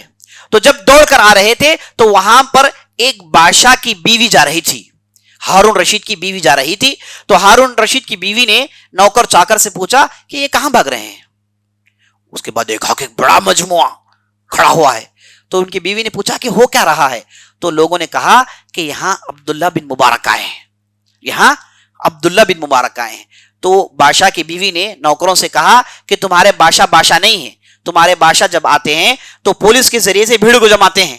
یہی حقیقت میں بادشاہ ہے، لوگوں کے دلوں میں حکومت کرنے والے ہوتے ہیں، ان کی محبت کے لیے لوگ ان کی طرف دوڑتے ہیں. تو آپ اندازہ لگا سکتے ہیں کہ ان کی کتنی زیادہ شہرت تھی جب وہ زندہ تھے. امام بخاری ان کے پاس آ کے علم حاصل کرے، امام مسلم، امام ابو داؤد، یہ جو صحاح ستہ کے ائمہ ہیں سب ان کے شاگردوں میں، یہاں تک کہ امام احمد بن حنبل بھی ان کے شاگردوں میں سے ہے. یہ ان کا اتنا بڑا مرتبہ تھا، اور شہرت سے اتنے دور ہوتے تھے. ان کے شاگرد کہتے ہیں کہ ایک مرتبہ ہم ایک جگہ پانی پینے کے لیے گئے دوران سفر، تو دیکھا کہ بہت زیادہ بھیڑ ہے. تو پانی پینے کے لیے ہم بھیڑ میں داخل ہوئے تو لوگوں نے عبداللہ بن مبارک امام کو دھکے دے کے گرا دیا. یہ دھکے سے مار کھا کے اٹھ کے گرے، اور پھر اٹھ کے پانی پی کے، اور جب باہر جا رہے تھے تو مجھ سے کہہ رہے تھے کہ یہی زندگی ہے، ایسے ہی زندگی ہونی چاہیے. میں نے پوچھا کہ کیا آپ کو تو مار کے لوگوں نے گرا دیا؟ کہا کہ یہی تو اچھا ہے، وہ مجھے پہچانتے نہیں، اسی سے زندگی آسان ہے. وہ مجھے پہچانتے نہیں، کتنا اچھا ہے کہ لوگ ہمیں پہچانے نہ، اور قیامت کے دن ہمیں پہچانے. دنیا کی شہرت اگر ہو جائے، کنفرم نہیں کہ آخرت میں آپ کی شہرت ہو. عزیز ساتھیوں، آخرت میں بھی، قیامت کے میدان میں بھی اللہ سبحانہ و تعالیٰ لوگوں کے سامنے بعض لوگوں کو لائے گا اور کہے گا کہ بھائی یہ ہے زبردست آدمی، سب مل کے تعریف کریں گے. ایک ایونٹ قیامت کے دن ہونے والا ہے، یاد رکھ لیجیے آپ. لوگوں کے سامنے اچھے لوگوں کو لایا جائے گا، حافظ القرآن کے والد کو لایا جائے گا اور کہا جائے گا کہ یہ وہ آدمی ہے، اس نے اپنے لڑکے کو قرآن حفظ کروایا، اور اسے ایک بہت بڑا تاج پہنایا جائے گا اور زبردست لباس پہنایا جائے گا لوگوں کے سامنے. اسی طریقے سے بعض ظالموں کو لایا جائے گا، کہا جائے گا کہ یہ ظالم، اس نے ایسے ایسے کام کیے، سب لعنت بھیجیں گے اس پر، اور لوگوں کے سامنے ذلیل کیا جائے گا. قیامت کے اہم ایونٹس میں سے ایک ایونٹ ہے. جو دنیا میں چھپ چھپ کے برائیاں کرتے تھے انہیں لوگوں کے سامنے لا کر کھڑا کیا جائے گا اور ان کی برائیوں کی تفصیل بیان کی جائے گی. اسی لیے آخرت کو کیا کہا گیا؟ یوم التغابن، دھوکے کا دن. لوگ آئیں گے کچھ سوچ کر، لیکن وہاں کچھ اور ہوگا. اللہ حفاظت فرمائے. تو عبداللہ بن مبارک دیکھیے کیسے شہرت سے بھاگا کرتے تھے. اسی طریقے سے خوف خدا، جب بھی کوئی اندھیرا ہو جائے تو ان کی آنکھوں سے آنسو شروع ہو جاتے ہیں. لوگ پوچھتے تو کہتے کہ مجھے قبر یاد آ گئی، قبر میں ایسے ہی اندھیرا ہوگا. تو یہ ان کے اہم اوصاف میں سے. اسی طریقے سے چلیے میں آپ کو ان کی دولت مند کی چند واقعات بیان کرتا ہوں. یہ خراسان کے بہت بڑے تاجر تھے، اتنی علم اتنی شہرت ہونے کے ساتھ ساتھ بہت بڑے تاجر تھے. خراسان سے قیمتی سامان لاتے اور مکے میں اس کی تجارت کرتے اور ڈھیر سارا فائدہ کماتے. ان کے ایک شاکر جن کا نام فضیل بن عیاض جو کہ بہت بڑے امام ہیں، انہوں نے ایک مرتبہ پوچھا آپ ہمیں زہد کی دعوت دیتے ہیں، دنیا کی دوری کی دعوت دیتے ہیں، دولت مند سے دوری کی دعوت دیتے ہیں، یہ کیا آپ کر رہے ہیں؟ آپ کی تو تجارت چل رہی ہے. تو عبداللہ بن مبارک نے کہا کہ میں اس لیے کرتا ہوں تاکہ لوگوں کے سامنے محتاجی جھیل لوں، لوگوں کے سامنے ہاتھ نہیں پھیلاؤں. یہ اس لیے کرتا ہوں تاکہ میں مجھ جیسوں پر خرچ کروں. میں اس لیے کماتا ہوں جو لوگ علم حاصل کرتے ہیں ان پر خرچ کروں، کیونکہ دنیا میں علم حاصل کرنے سے بہتر کوئی اچھا کام نہیں. دنیا میں علم حاصل کرنے سے بہتر کوئی اچھا کام نہیں. جو لوگ علم حاصل کرتے ہیں ان کے پاس عام طور پر پیسے نہیں ہوتے، وہ محتاج ہوتے ہیں. اور ان کے استاد ابو حنیفہ رحمۃ اللہ علیہ سے انہوں نے سیکھا کہ وہ بھی بہت بڑے تاجر تھے، ساتھ ساتھ بہت بڑے عالم تھے، تو جو بھی محتاج ہوتے ان پر بے دریغ خرچ کرتے تھے. تو عبداللہ بن مبارک کہتے ہیں کہ میں نے ان پیسوں کو جمع کیا تاکہ بے دریغ خرچ کروں. یہ چند مثالیں آپ کے سامنے آئیں گی، آپ کو معلوم ہو جائے گا کہ ان کی جو ہے خرچ کرنے کا سٹائل کیا ہے. ایک مرتبہ ایک محتاج آدمی، اتنے بڑے مالدار تھے، بڑا گھر ہوتا تھا اور وہاں پر ہمیشہ لوگوں کا بھیڑ ہوتا تھا جو ان کے پاس پیسے لے جاتے تھے. تو ان کے آفس میں ایک بندہ آیا، وہ آ کر ان سے کہا کہ مجھے 700 درہم کی ضرورت ہے. تو امام صاحب نے ایک لفافہ اٹھایا، کہا کہ جاؤ میرے منشی سے پیسہ لے لینا. تو اس میں انہوں نے لکھا 7000. اس نے مانگا 700، انہوں نے لکھا 7000 اور لفافہ موڑ کے ہاتھ میں دے دیا. کہا کہ جاؤ منشی کے پاس دو، منشی تمہیں پیسے دے گا. تو لفافہ لے کے یہ غریب محتاج منشی کے پاس جاتا ہے اور منشی کھولتا ہے، دیکھتا ہے کہ 7000 بڑی خطیر رقم ہے، بڑی رقم ہے. اور یہ آدمی کو دیکھتا ہے، آدمی تو اس کا مستحق نہیں ہے اتنی بڑی رقم، کہیں امام سے غلطی نہ ہو جائے. اور جان رکھیے عربی زبان میں صفر ڈاٹ ہے، عربی زبان میں جو زیرو ہے اسے ڈاٹ رکھتے ہیں. تو انہوں نے سمجھا کہ غلطی سے ایک ڈاٹ انہوں نے ایڈ کر دیا ہے. تو فوراً انہوں نے جواب میں خط لکھا، کہا کہ کہیں آپ سے غلطی نہ ہو گئی ہو، آپ نے 700 کے بجائے 7000 تو نہیں لکھا ہے. جب انہیں خط ملا عبداللہ بن مبارک اتنا غصہ آیا، انہوں نے واپس کہا کہ یہ جو میں نے لکھا ہے تمہیں دے دینا چاہیے تھا، تم واپس کیوں لکھا؟ اور اسے معلوم ہو گیا کہ میں اسے 7000 دینے والا تھا. میں اصل میں نبی صلی اللہ علیہ وسلم کی حدیث پر عمل کرنا چاہتا تھا جس میں آپ صلی اللہ علیہ وسلم نے کہا کہ مومن کو اچانک خوش کریں گے تو اس کے ڈھیر سارے اجر ہیں قیامت کے دن. اچانک مومن کو خوش کرنا، اس کے لیے ڈھیر سارے اجر ہیں قیامت کے دن. ہم اچانک مومن کو پریشان کرنے میں ماہر ہیں، ہے نا، یہ ہمارا طریقہ ہے. نبی صلی اللہ علیہ وسلم کہتے ہیں اچانک مومن کو خوش کریں. تو میں چاہتا تھا کہ اسے 7000 تم درہم دو تو خوش ہو جائے، تم نے تو پورا بھانڈا پھوڑ دیا ہے. اس کے بعد جواب میں کہا کہ اگر تم نہیں دے سکتے تو ایک کام کرو، تم میری جگہ آ جاؤ، میں میری جگہ تمہاری جگہ چلے جاتا ہوں، وہاں اچھا کام میں کر سکتا ہوں. اس کے بعد نیچے لکھا، کہا کہ 14000 درہم سے دے دیں. تو لفافہ لے کے وہ آدمی پہنچا تو 14000 کے جو سکے دیے گئے، وہ جو غریب تھا اسے سمجھ میں نہیں آیا کہ ہو کیا رہا ہے، تو اسے بنڈل بنڈل سکے دیے گئے اور وہ سکوں کو لے کے خوشی سے باہر نکل گیا. سخاوت کا ایک سٹائل دیکھ لیجیے آپ. اسی طریقے سے سخاوت کا دوسرا بھی سٹائل دیکھ لیجیے. یہ جیسے ہی جہاد کے لیے سفر کرتے، 7 مجاہدین کو لے جاتے اور دوران سفر ان پر خرچ کرتے. اور دوران سفر ان کے پاس ایک ایونٹ ہوتا جس میں ہوتا یہ کہ بڑے تشت کو لاتے، اسے دینار سے بھر دیتے اور اس کے اوپر ایک کپڑا اڑا دیتے، اور جتنے بھی مجاہدین ہیں ان کے درمیان ان کا غلام اس تشت کو لے کر چلتا، جو بھی جتنا بھی چاہیے وہ کپڑا اٹھاتا، اندر ہاتھ ڈال کے نکال لیتا. آج کل ہوتے تو پورا نہیں لیتے، ہے نا، یہ ہمارا طریقہ ہے. وہ مجاہدین تھے تو وہ ہاتھ ڈال کے انہیں جتنی ضرورت تھی وہ لے لیتے تھے. اور یہ جب تک ان کے پاس جو سکے لائے ہیں، اشرفیاں لائے ہیں، خالی نہ ہو جائے تب تک کرتے رہتے. یہ ان کے سخاوت کا سٹائل تھا. بڑا ہی عجیب و غریب ہے لیکن یہ حقیقت ہے. اللہ اکبر. اور حج کے لیے جاتے تو اس کا بھی سٹائل سن لیجیے. حج کے لیے جاتے تو سب سے پہلے اعلان کرتے کہ میں حج کے لیے جاتا ہوں. اب بہت بڑے عالم ہیں، ان کے ساتھ حج کرنا کون نہیں پسند کرے گا، سب آ جاتے ہیں، فقیر بھی ہے، امیر بھی ہے، سب آ جاتے ہیں. سب سے کہتے ہیں کہ حج کا خرچہ اتنا نکلنے والا ہے. سب سے کہتے ہیں کہ حج کا خرچہ جو تم دے سکتے ہو دو. تو جو بھی پیسے دیتے وہ پیسوں کو لیتے، ایک پوٹلی میں ڈالتے، اسے باندھ کر اس کے اوپر آدمی کا نام لکھ لیتے اور اپنے پاس پورے ان دستوں کو جمع کر لیتے. اور اس کے بعد حج کا سفر شروع ہوتا اور راستے میں یہ اعلان کرتے کہ تم جو چاہے کھاؤ، یہ سب تمہارے پیسوں سے ہے، تم جو چاہے کھاؤ، جو آدمی چاہتا جتنا چاہتا کھاتے رہتا۔ اور ان کی سخاوت کا ایک سٹائل یہ بھی ہے کہ روزانہ ان کے گھر میں 2 بچڑے ذبح کر کے اس کے گوشت کا سالن بنا کے تقسیم کرتے تھے۔ یہ روزانہ ان کا طریقہ تھا۔ اللہ اکبر۔ علم، زہد، تقوی، قیام اللیل، اللہ کی عبادت، حدیث، فقہ، قرآن، اس کے ساتھ ساتھ یہ بھی دیکھیے۔ اللہ اکبر۔ تو یہ اعلان کرتے کہ جو چاہے کھاؤ، یہ پورا سفر تمہارا ہے۔ تو جو بھی حاجی ہوتے وہ سمجھتے کہ بھئی ہمارا پیسہ ہے، اب خوب کھاتے۔ جب بھی کھانا رکھا جاتا تو بڑھ کے کھاتے اور بڑے مزے سے زندگی گزارتے، اور حج کے لیے جاتے اور پورا حج کرتے۔ وہاں پر سواری کا خرچ، رہنے کا خرچ، کھانے پینے کا خرچ، کہتے کہ سب تمہارے پیسوں سے ہے، سب کھاؤ، جو چاہے جیسے چاہے رہو۔ تو بڑے مزے سے حج پورا کرتے۔ اس کے بعد مدینہ لے کے جاتے اور مدینہ میں پورا خرچ کرتے، اور جب مدینہ چھوڑ رہے ہوتے لوگوں سے کہتے کہ تم جتنے بھی تحفے تحائف لینا چاہتے ہو اپنے گھر والوں کے لیے، سب تحفے تحائف لے لینا۔ سب جاتے، وہ کوئی لیتا ہے، وہ کوئی لے رہا، سب تحفے لیتے ہیں۔ اور اس کے بعد واپس اپنی بستی پہنچتے ہیں۔ پہنچنے کے بعد اب چونکہ حج سے واپس آئے ہیں تو روز رشتہ دار آئیں گے، سب لوگ آئیں گے، تو 3 دن تک خوشیاں مناتے ہیں۔ ان کے گھر میں لوگوں جتنے بھی حاجی تھے سب کو بلاتے، 3 دن تک دعوتیں چلتی رہتی۔ اب 3 دن تک جب پوری دعوت ختم ہو گئی تو آخری دن جتنے بھی حاجی تھے سب سے کہتے ہیں کہ رک جاؤ، سب رک جاتے ہیں، سب کے ان کے پوٹلیوں کو واپس کر دیتے ہیں۔ فلاں کا نام یہ لیجیے، آپ کی یہ پوٹلی ہے، آپ کی یہ پوٹلی ہے، آپ کی پوٹلی ہے۔ سب کہتے ہیں یہ کیا کر رہے ہیں؟ کہہ رہے ہیں کہ یہ میں نے اس لیے کیا تاکہ تم اپنے پیسے سمجھ کے کام کرو۔ سب کو یہ حج جانے کا اسٹائل، جب بھی حج کے لیے جاتے یہ طریقہ ان کا ہوتا۔ بعض لوگ کہتے ہیں کہ ایسے لوگ آج ہم کو نظر نہیں آتے۔ ایسے لوگ کہاں نظر آئیں گے؟ ایسے لوگ تو ہم تھوڑی ایسے ہیں کہ ایسے لوگ ہم کو نظر آئے۔ اللہ حفاظت فرمائے۔ تو مہمان نوازی کا یہ عالم، حج کے سفر کا یہ عالم۔ ایک مرتبہ یہ جہاد کے لیے جاتے تو ایک علاقے میں عام طور پر جاتے، رکتے تھے۔ وہاں پر ایک نوجوان تھا جو ان کی بہت اچھی خدمت کرتا تھا، بہت دوڑ کے خدمت کرتا تھا۔ تو ایک مرتبہ گئے تو وہ نوجوان ادھر نہیں تھا۔ لوگوں سے پوچھا کہ ہو کیا گیا ہے؟ تو لوگوں نے بتایا کہ نہیں، اس نوجوان کو پولیس نے ارسٹ کر لیا کیونکہ اس پر 10,000 درہم کا قرض ہے، وہ واپس نہیں دے پایا۔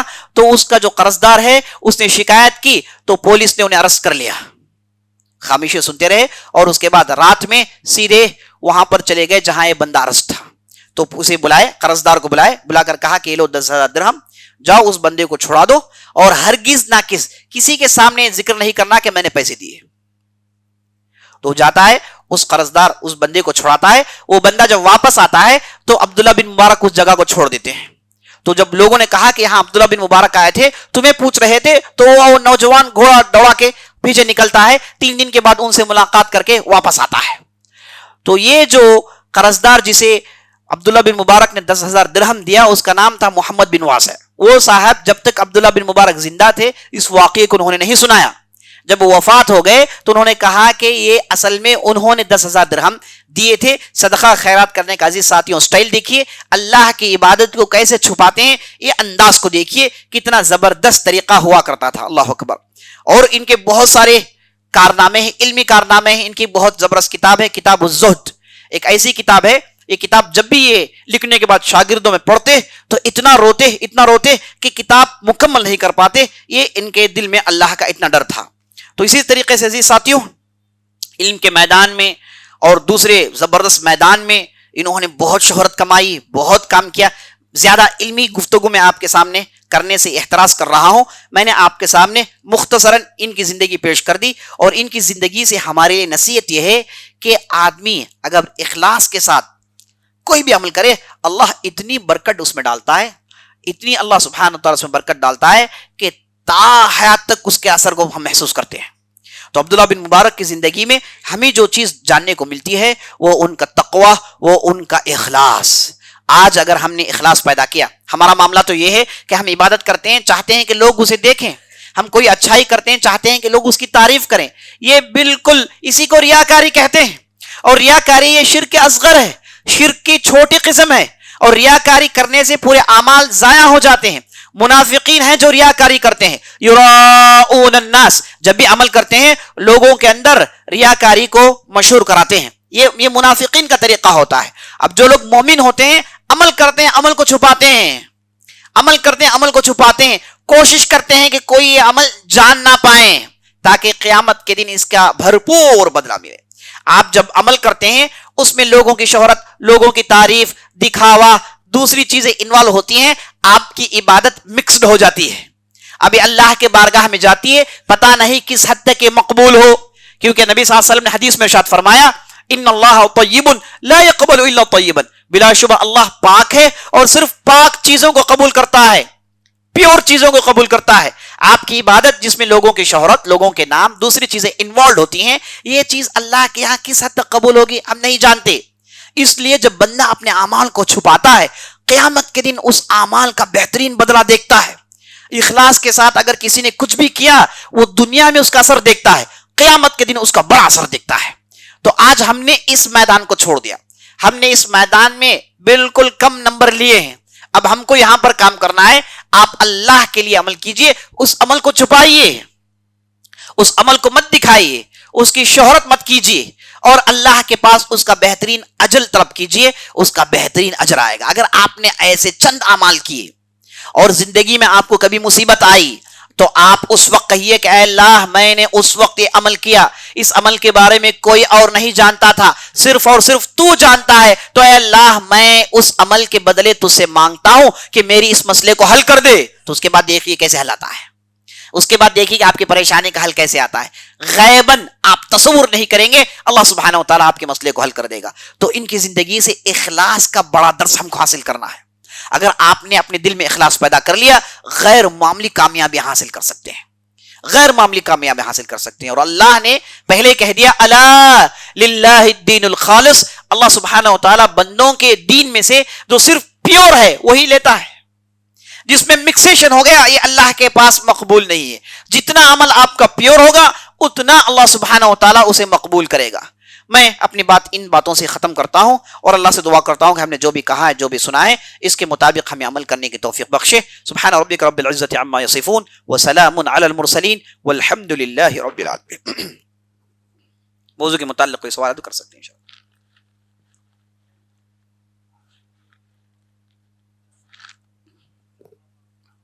فاعف عنا یا پھر فاعف عنی، اے اللہ مجھے معاف کر دیں۔ اللہ تو بلا شبہ مغفرت ہے، معاف کرنے والا ہے اور معاف کرنا پسند کرتا ہے، لہٰذا مجھے معاف کر دے، یہی معنی ہے اس کا انشاءاللہ۔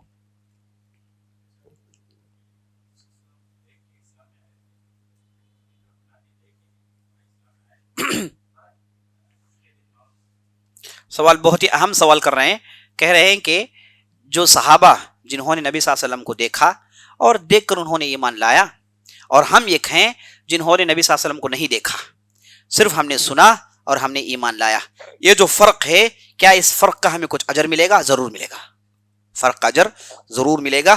آخرت میں اللہ سبحانہ وتعالیٰ اس معاملے کو لے کر انصاف کرے گا، اس کا اجر ہمیں ضرور ملے گا انشاءاللہ۔ اور نبی صلی اللہ علیہ وسلم نے حدیث میں کہا، نبی صلی اللہ علیہ وسلم نے کہا کہ تم میرے اصحاب ہو، تمہارے بعد ایسے لوگ آئیں گے جنہوں نے مجھے دیکھا نہیں ہوگا لیکن میرے دین پر عمل کرے گا، وہ میرے بھائی ہیں، اخوانی۔ تو نبی صلی اللہ علیہ وسلم ہمیں بھائی کہا ہے اور صحابہ کو صحابہ کہا ہے، تو ہمیں نبی صلی اللہ علیہ وسلم نے ان کی زندگی میں ہی ایک اخوانی، میرے بھائی کا مرتبہ نبی صلی اللہ علیہ وسلم ہم نے دیا ہے، جو کہ بہت بڑا مرتبہ ہے انشاءاللہ۔ سوال کر رہے ہیں کہ کریڈٹ کارڈ سے صدقہ کرنا کیسا ہے؟ صدقہ کرنا ایک چیز ہے اور کریڈٹ کارڈ کا استعمال کرنا ایک الگ چیز ہے۔ آدمی صدقہ کرتا ہے اپنے حلال کمائی سے، جو بھی اس نے حلال کمایا ہے اس سے صدقہ کرتا ہے، ایسے صدقہ کو اللہ سبحانہ وتعالیٰ قبول کرتا ہے۔ جو صدقہ جو پراپر سورس سے نہیں، حلال سورس سے نہیں، اللہ سبحانہ وتعالیٰ ایسے صدقہ کو قبول نہیں کرتا، یہ تو اتفاقاً ہے۔ تو حرام سورس سے کسی نے کچھ پیسے کما لیے، اس کا وہ صدقہ نہیں کرے گا، توبہ کرے گا، استغفار کرے گا، اس پیسے کو ڈسپوز کرے گا، بغیر ثواب کی نیت کے اسے ڈسپوز کرے گا۔ جیسے کسی کے کپڑے میں کوئی گندگی لگ گئی تو وہ دھو کر اسے صاف کرتا ہے، بالکل اسی انداز میں وہ ان چیزوں کو ڈسپوز کرے گا بغیر ثواب کی نیت کے۔ یہ پہلی بات۔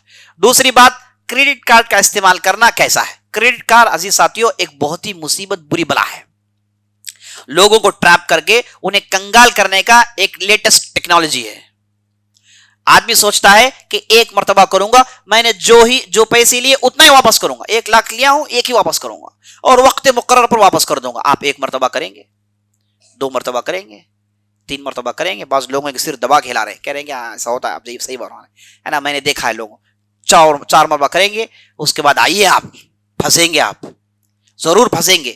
کیونکہ یہ سسٹمز پالیسیز بنانے والے سائیکالوجیکل ڈاکٹر اندر بیٹھے ہیں بینک میں، وہ آئیڈیا دیتے ہیں بینک والوں کو کہ کیسے لوگوں کو ٹریپ کریں. اسی لیے آپ دیکھتے نہیں کہ فون ڈال کے کہے گا کہ لے لو، آپ کہیں گے نہیں، کہے گا کہ لے لو، ہم آپ کو فوراً دیتے ہیں، امیڈیٹ کیش دیتے ہیں آپ کو. پاگل تھوڑی ہیں وہ دینے کے لیے، وہ تھوڑی پاگل ہے. وہ 1000 کو دیں گے، 100 کو پھنسائیں گے، 1000 کے پیسے 100 سے لے لیں گے. سمپل لاجک ہے. اس میں سے 900 بھاگ جائیں گے یا پھر کنگال ہو گئے، لیکن 100 تو پھنسیں گے نا. ہم جیسے بھولے بھالے لوگ ہے نا، انہیں بالکل گنجا کر دیں گے، کوئی چیز ان کے پاس باقی نہیں رہے گی، پورا کھنگال دیں گے. تو اس لیے ایک خطرناک ٹریپ ہے، ہرگز ناقص اس میں نہ پھنسیں. کوئی بھی آدمی ایک مرتبہ استعمال کر کے پھینکتا نہیں ہے، میں نے نہیں دیکھا ہے. ایک مرتبہ استعمال کر کے اس کارڈ کو رکھتا ہے، کہتا ہے کہ استعمال نہیں کروں گا لیکن رکھوں گا. ایک دن آئے گا اس میں وہ استعمال کرے گا اور اس کے بعد پھر پھنسے گا. یہی جو ہے خوب تجربہ ہو گیا ہے، ہم نے ایک نہیں 2 نہیں بہت ساروں کو دیکھا ہے. اس لیے میری نصیحت سنیے، اس بلا کو آپ فوراً اپنے پیکٹ سے نکال دیجیے. اگر کسی نے اپنے پیکٹ میں سے رکھا ہے تو فوراً پہلے لمحے میں اسے نکال دیجیے، کیونکہ آپ نرغے میں آ گئے ہیں، ہے نا، آپ نرغے میں آ گئے ہیں. شیر کسی کو پکڑتا ہے تو پہلے ٹارگٹ فکس کرتا ہے، اسے بھاگنے چھوڑتا ہے، اور اس کے بعد اسے گھما پھرا کے پکڑتا ہے. بالکل وہی طریقہ ہے. تو آپ ان کے ٹارگٹ میں آ گئے ہیں، آج نہ کل آپ کو گنجا بنانے کے لیے وہ تیار ہے. تو اس لیے پہلی فرصت میں آپ اسے باہر نکل جائیے. اللہ نے سود سے بچنے میں فائدہ رکھا ہے.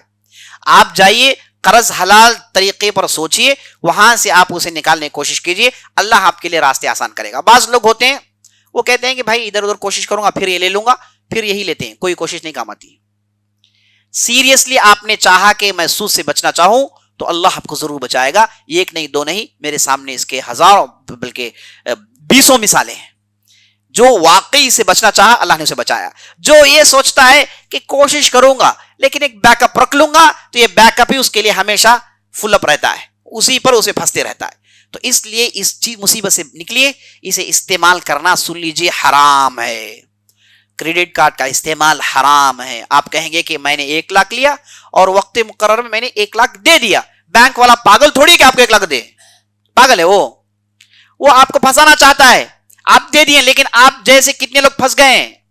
کئی لوگوں نے سوسائڈ کر لیا ہے، انہوں نے گنڈے اپنے پاس رکھے ہیں. بینک والے گنڈوں کو ریکروٹ کیا ہوا ہے، پولیس والے گنڈے ہیں جو آپ کو بھگا کے گھما پھرا کے آپ کو لوٹیں گے خوب. آپ کو اس کے ساتھ ساتھ ذلت جھیلنی ہے. اور کتنے ایسے ہیں جو میں جانتا ہوں جو ابسکانڈ ہو گئے، جن کے پرس میں کھولیں گے تو 6 کریڈٹ کارڈز ہیں. کریڈٹ کارڈز ابسکانڈ ہو گئے بستی سے، اس کے استعمال کی وجہ سے. اب وہ اپنے گھر میں نہیں ہے، اللہ حفاظت فرمائے. تو یہ بہت ہی بری بلا ہے، آپ اسے فوراً باہر آئیے. یہ سود ہے، یہ استعمال کرنا حرام ہے. تو کریڈٹ کارڈ کا استعمال کرنا میں نے آپ کو بتا دیا. اور صدقہ آپ اپنے اچھے پیسوں سے کریں گے، برے پیسوں سے صدقہ نہیں، اسے ڈسپوز کریں گے آپ.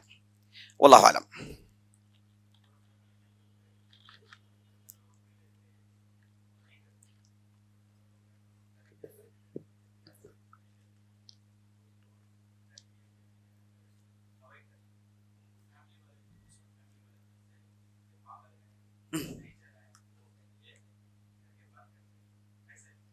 کیسا ریئیکٹ کریں؟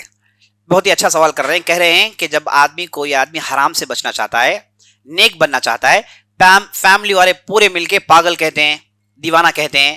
آپ کو جب بھی وہ پاگل کہیں تو آپ خوش ہو جائیں، کہیں کہ مجھے کریڈٹ مل گیا، مجھے سرٹیفکیٹ مل گیا.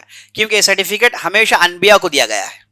یہ پاگل مجنون کا جو سرٹیفکیٹ ہے، جتنے بھی انبیاء ہیں سب کو یہ سرٹیفکیٹ ملی ہے. تو آپ بھی اس فہرست میں آ گئے. اسی بڑی خوش کی بات کیا ہے کہ آپ انبیاء کے فہرست میں آ گئے. انہیں پاگل کہا گیا اور آپ کو بھی پاگل کہتے ہیں. انہیں بھی لوگوں نے دیکھ کر ہنسا اور آپ کو بھی دیکھ کر ہنستے ہیں. آپ کو معلوم ہے کہ آپ کس لیے کرتے ہیں.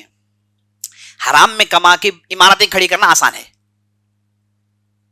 ہے نا. حرام میں کما کے عمارتیں کھڑی کرنا آسان ہے. حلال میں کما کے دکھائیے. چیلنج یہی دنیا کے یہی چیلنج ہے. حرام میں تو سب کر سکتے ہیں. کتنے لوگوں ٹوپی بنا سکتے ہیں آپ، ہے نا. اس کے تو جو وہ خود طریقے سکھاتے ہیں آپ کو. بینک مینیجر ہی بتائے گا آپ کو کہ کیسے آپ ٹوپی بنا سکتے ہیں بینک کو، ہے نا. وہ اسے کچھ پیسے دے دیجیے، وہ مل جائے گا ساتھ آپ کے. تو نعوذ باللہ، حرام کما کے بڑی بڑی عمارتیں کھڑی کرنا یہ کوئی چیلنج نہیں ہے. چیلنج یہ ہے کہ آپ حلال کمائیں، حلال کما کے عمارتیں کھڑی کرائیے. یہ ہے چیلنج جس میں آپ صحیح اتریں گے. ورنہ حرام کما سب کے لیے آسان ہے. تو جب بھی لوگ آپ کا ٹھٹا مذاق اڑاتے ہیں آپ خوش ہو جائیں. ان کی باتوں کا کوئی اثر نہیں. آپ جب کامیاب ہو جائیں گے یہی پوری زبانیں آپ کی تعریف کریں گی. نہ ان کی تعریف سے آپ خوش ہوئیے، نہ ان کے لان تان ٹھٹے مذاق سے آپ غم میں آئیے، بالکل بیچ میں رہیے. آپ کے اندر ایک امیونٹی پاور پیدا ہونا چاہیے. ایمان جب آپ کے اندر آتا ہے تو آپ کے اندر ایک امیونٹی، ایک وال آپ کو کریٹ کرنا پڑتا ہے. یہ وال کیا ہے؟ تعریف بھی لگ کے جمپ ہو جائے، لان تان بھی لگ کے جمپ ہو جائے، آپ ایسے ہی سیف رہیں. تو ویسا ایک امیونٹی فورس آپ اپنے اندر کریٹ کیجئے جو کہ بہت سارے لوگوں نے پہلے کر لیا ہے. آپ نہیں کیے ہیں تو فوراً کر لیجئے، کیونکہ اس میں آپ کا فائدہ ہے. تو لوگوں کی تعریفیں اس سے بھی کچھ فائدہ نہیں ہے، لوگوں کے لان تان اس سے بھی کچھ فائدہ نہیں ہے. آپ سیدھے صراط مستقیم پر چلتے رہیے، انشاءاللہ اللہ آپ کی ذمہ داری لے لے گا. تو حرام کرنے پر لان تان کرنا، مذاق اڑانا، یہ ہمارے معاشرے میں عام ہے. آپ ان کی باتوں میں مت جائیے بلکہ خوش ہو جائیے. یہ سمجھیے کہ یہ آپ کو ہمت افزائی کر رہے ہیں، یہ آپ کو انکریج کر رہے ہیں حلال کام کرنے کے لیے. صحابہ ایسے ہی تھے، لوگوں نے انہیں لان تان کیا تو اور دین میں مضبوط ہو جاتے تھے. تو جب آپ کو لوگ روکنا چاہیں تو اور آپ دین میں مضبوط ہو جائیے، اور حرام سے آپ بچیے اور حلال راستے میں جائیے. انشاءاللہ ان کے کہنے سے کچھ ہونے والا نہیں ہے، کچھ ہونے والا نہیں ہے. لیکن یقین جان لیجئے، 100% یقین جان لیجئے، اگر آپ نے دین میں ثبات قدمی، سٹیٹ فاسٹ ہو کر اس پر آپ نے عمل کیا، یہ جو مذاق کر رہے ہیں یہ آپ کی تعریف کریں گے. 100% یقین رکھیے انشاءاللہ. آمین.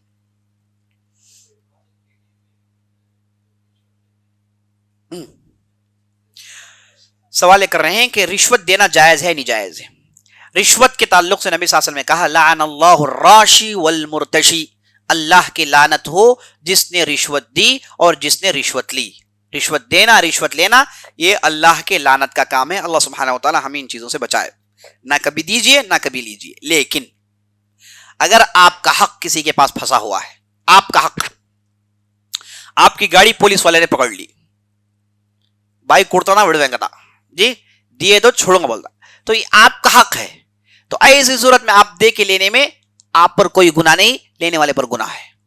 آپ کی زمین ہے، کوئی آفیسر بیٹھا ہوا ہے کہتا ہے کہ آپ ہی کی زمین ہے، صحیح بات ہے، ڈاکومنٹ بھی آپ کے پاس صحیح بات ہے، پیسے بھی آپ کے ہیں، لیکن مجھے خیال کرو، تبھی ایک کام ہوگا. یہ جو بولتا ہے نا، اس کے لیے آپ دے رہے ہیں تو لینے والا گنہگار ہے، آپ گنہگار نہیں ہیں. کب آپ کا حق، آپ کو معلوم ہے کہ میرا حق ہے، لیکن یہ جو ظالم بیٹھا ہوا ہے اسے پیسے نہیں ڈالیں گے، اس کتے کو ہیڈیاں نہیں ڈالیں گے تو یہ بھوکنا بند نہیں کرے گا، تو اسے ڈالنا ہی پڑتا ہے. آپ ڈال دیجئے، یہ رشوت ہے. لیکن اہل علم نے کہا کہ آپ پر کوئی گناہ نہیں، آپ پر کوئی گناہ نہیں. لیکن دوسروں کا حق ہے، اس کے لیے آپ رشوت دے رہے ہیں، تو یہاں پر آپ دو جگہ پھنس گئے. یہاں پر رشوت حرام ہے اور دوسروں کا حق ہڑپ کرنا یہ بڑی مصیبت ہے. تو دوسروں کے حق کے لیے پیسے دے کے کام بنانا یہ حرام ہے. آپ کو 100% معلوم ہے کہ یہ چیز مجھے آنے والی ہے، یہ چیز میری ہے، وہ آپ کو نہیں دے رہا ہے جب تک کہ آپ رشوت نہیں دیں گے. ایسی صورت میں آپ رشوت دیں گے تو انشاءاللہ لینے والے پر لعنت ہے، انشاءاللہ آپ پر لعنت نہیں، کیونکہ آپ مجبور ہیں. لا یکلف اللہ نفسا الا وسعها، اللہ سبحانہ وتعالی نفس میں اتنی ہی زور ڈالتا ہے جتنا وہ برداشت کر سکتا ہے. واللہ اعلم.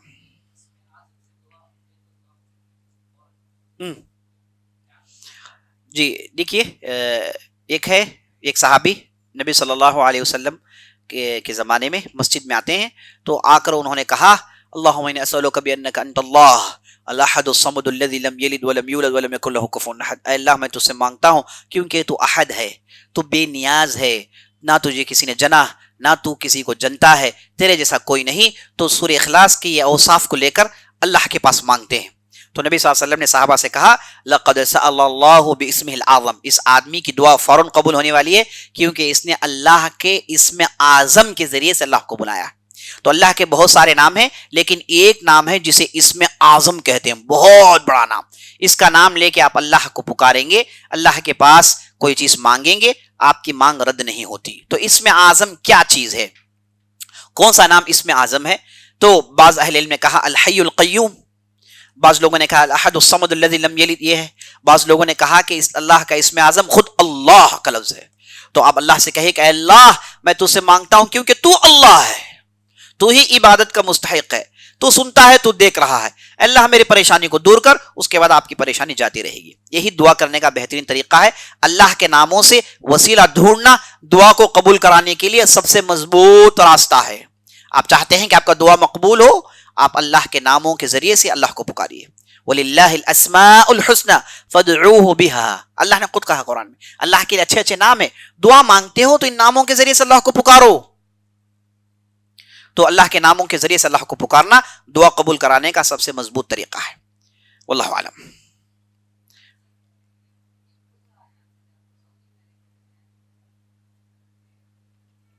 ہاں نہیں، سوال یہ کر رہے ہیں کہ بعض لوگ چاند ہے نا سعودی کو فالو کرتے ہیں، تو ان لوگوں کے لیے کل ان کے لیے 21ویں رات تھی، تو کل سے ان کے لیے تاخیرات شروع ہو گئی، اس کا کیا مسئلہ ہے؟ دیکھیے، آپ جس علاقے میں رہتے ہیں وہاں کے مسلمان جب چاند دیکھتے ہیں تو آپ رمضان شروع کریے، جب وہ چاند دیکھتے ہیں تو آپ عید منائیے، کیونکہ آپ جس معاشرے میں رہتے ہیں ان سے کٹ کے عید منانا، ان سے کٹ کے رمضان شروع کرنا یہ اچھی بات نہیں ہے. اب دیکھیے اس میں کتنی پریشانیاں شروع ہو جاتی ہیں. ہاں یہ اچھی بات ہے کہ سارے دنیا کے لوگ مکہ کو مانیں اور مکہ کے ہلال کو سب مان لیں، سب کے اندر اتحاد پیدا ہو جائے، اس سے بہتر بات کیا ہو سکتی ہے؟ اور آج کے زمانے میں یہ ہونا بہت آسان ہے، نمٹوں میں آپ کو معلوم ہو جاتا ہے کہ ہلال دیکھ دیا گیا ہے، اور اس ساری کنٹریز کے پاس وہ پوری فیسلٹیز ہیں. لیکن اب یہاں پر چونکہ ہندوستان، پاکستان، ان علاقوں میں کوئی کنگڈم یا پھر کوئی اسلامی بادشاہت یا پھر کوئی اسلامی اسٹیٹ نہیں ہے، یہاں پر ہم ایک سیکولر ملک میں رہتے ہیں، یہاں پر مسلمانوں کے لیے کوئی ہائر اتھارٹی نہیں ہے، اور ہر اسٹیٹ میں مختلف اتھارٹیز ہیں. اور قدیم زمانے کا یہی طریقہ تھا کہ آپ جس علاقے میں ہیں وہاں کے چاند کو مان کر چلیں. تو آج بھی اسی قدیم پرانے فتوے میں یہاں کے لوگ عمل کر رہے ہیں، تو ہم بھی اسی پر عمل کریں گے. اگر ہم بیٹھ کے سعودی کو فالو کرنا شروع کریں گے تو پھر وہی ہوگا جو آپ کہہ رہے ہیں. بعض لوگوں کے گھروں میں 3 عید ہوتے ہیں اور بعض لوگوں کے گھر میں 4. یہ کتنی مصیبت ہے، 4 بیٹے ہیں، ہر روز ایک عید، باپ پریشان، روز عید، ایک عید ہم جان جائیں ہر روز یہاں پر عید ہے. تو اس لیے ایسا کرنا غلط ہے.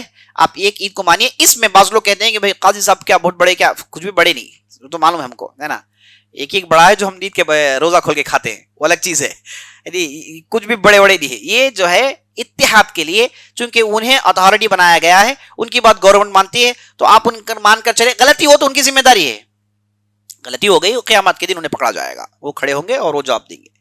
ہمیں کوئی مسئلہ نہیں ہے، ہم کہیں گے بھائی ہم نے ان کو مانا، یہ قاضی تھے، یہ ہمارے ذمہ دار تھے، ہم اختلاف کرنا نہیں چاہتے تھے، ہم ان کے پیچھے چلے. غلطی ہو تو اللہ انہیں پکڑ لے، اللہ آپ کو نہیں پکڑے گا انشاءاللہ. تو اس لیے اتحاد کے لیے جس علاقے میں آپ رہتے ہیں وہاں کے چاند کو ماننے میں کوئی حرج نہیں انشاءاللہ.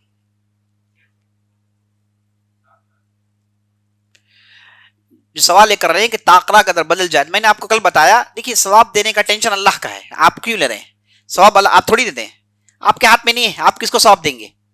آپ فقیر محتاج ہیں، تو ثواب دینے والا اللہ ہے. تو اللہ کو معلوم ہے کہ آپ کو کیا اجر دینا ہے، اللہ کو معلوم ہے کہ آپ کو کیسے اجر دینا ہے. تو اس لیے یہ ٹینشن ہمارا نہیں ہے. ہم جس فتوے میں عمل کرتے ہیں اسی پر عمل کرتے جائیے، انشاءاللہ اجر آپ کو ضرور ملے گا انشاءاللہ. سبحانک اللہم وبحمدک، اشہد ان لا الہ الا انت، استغفرک و اتوب الیک.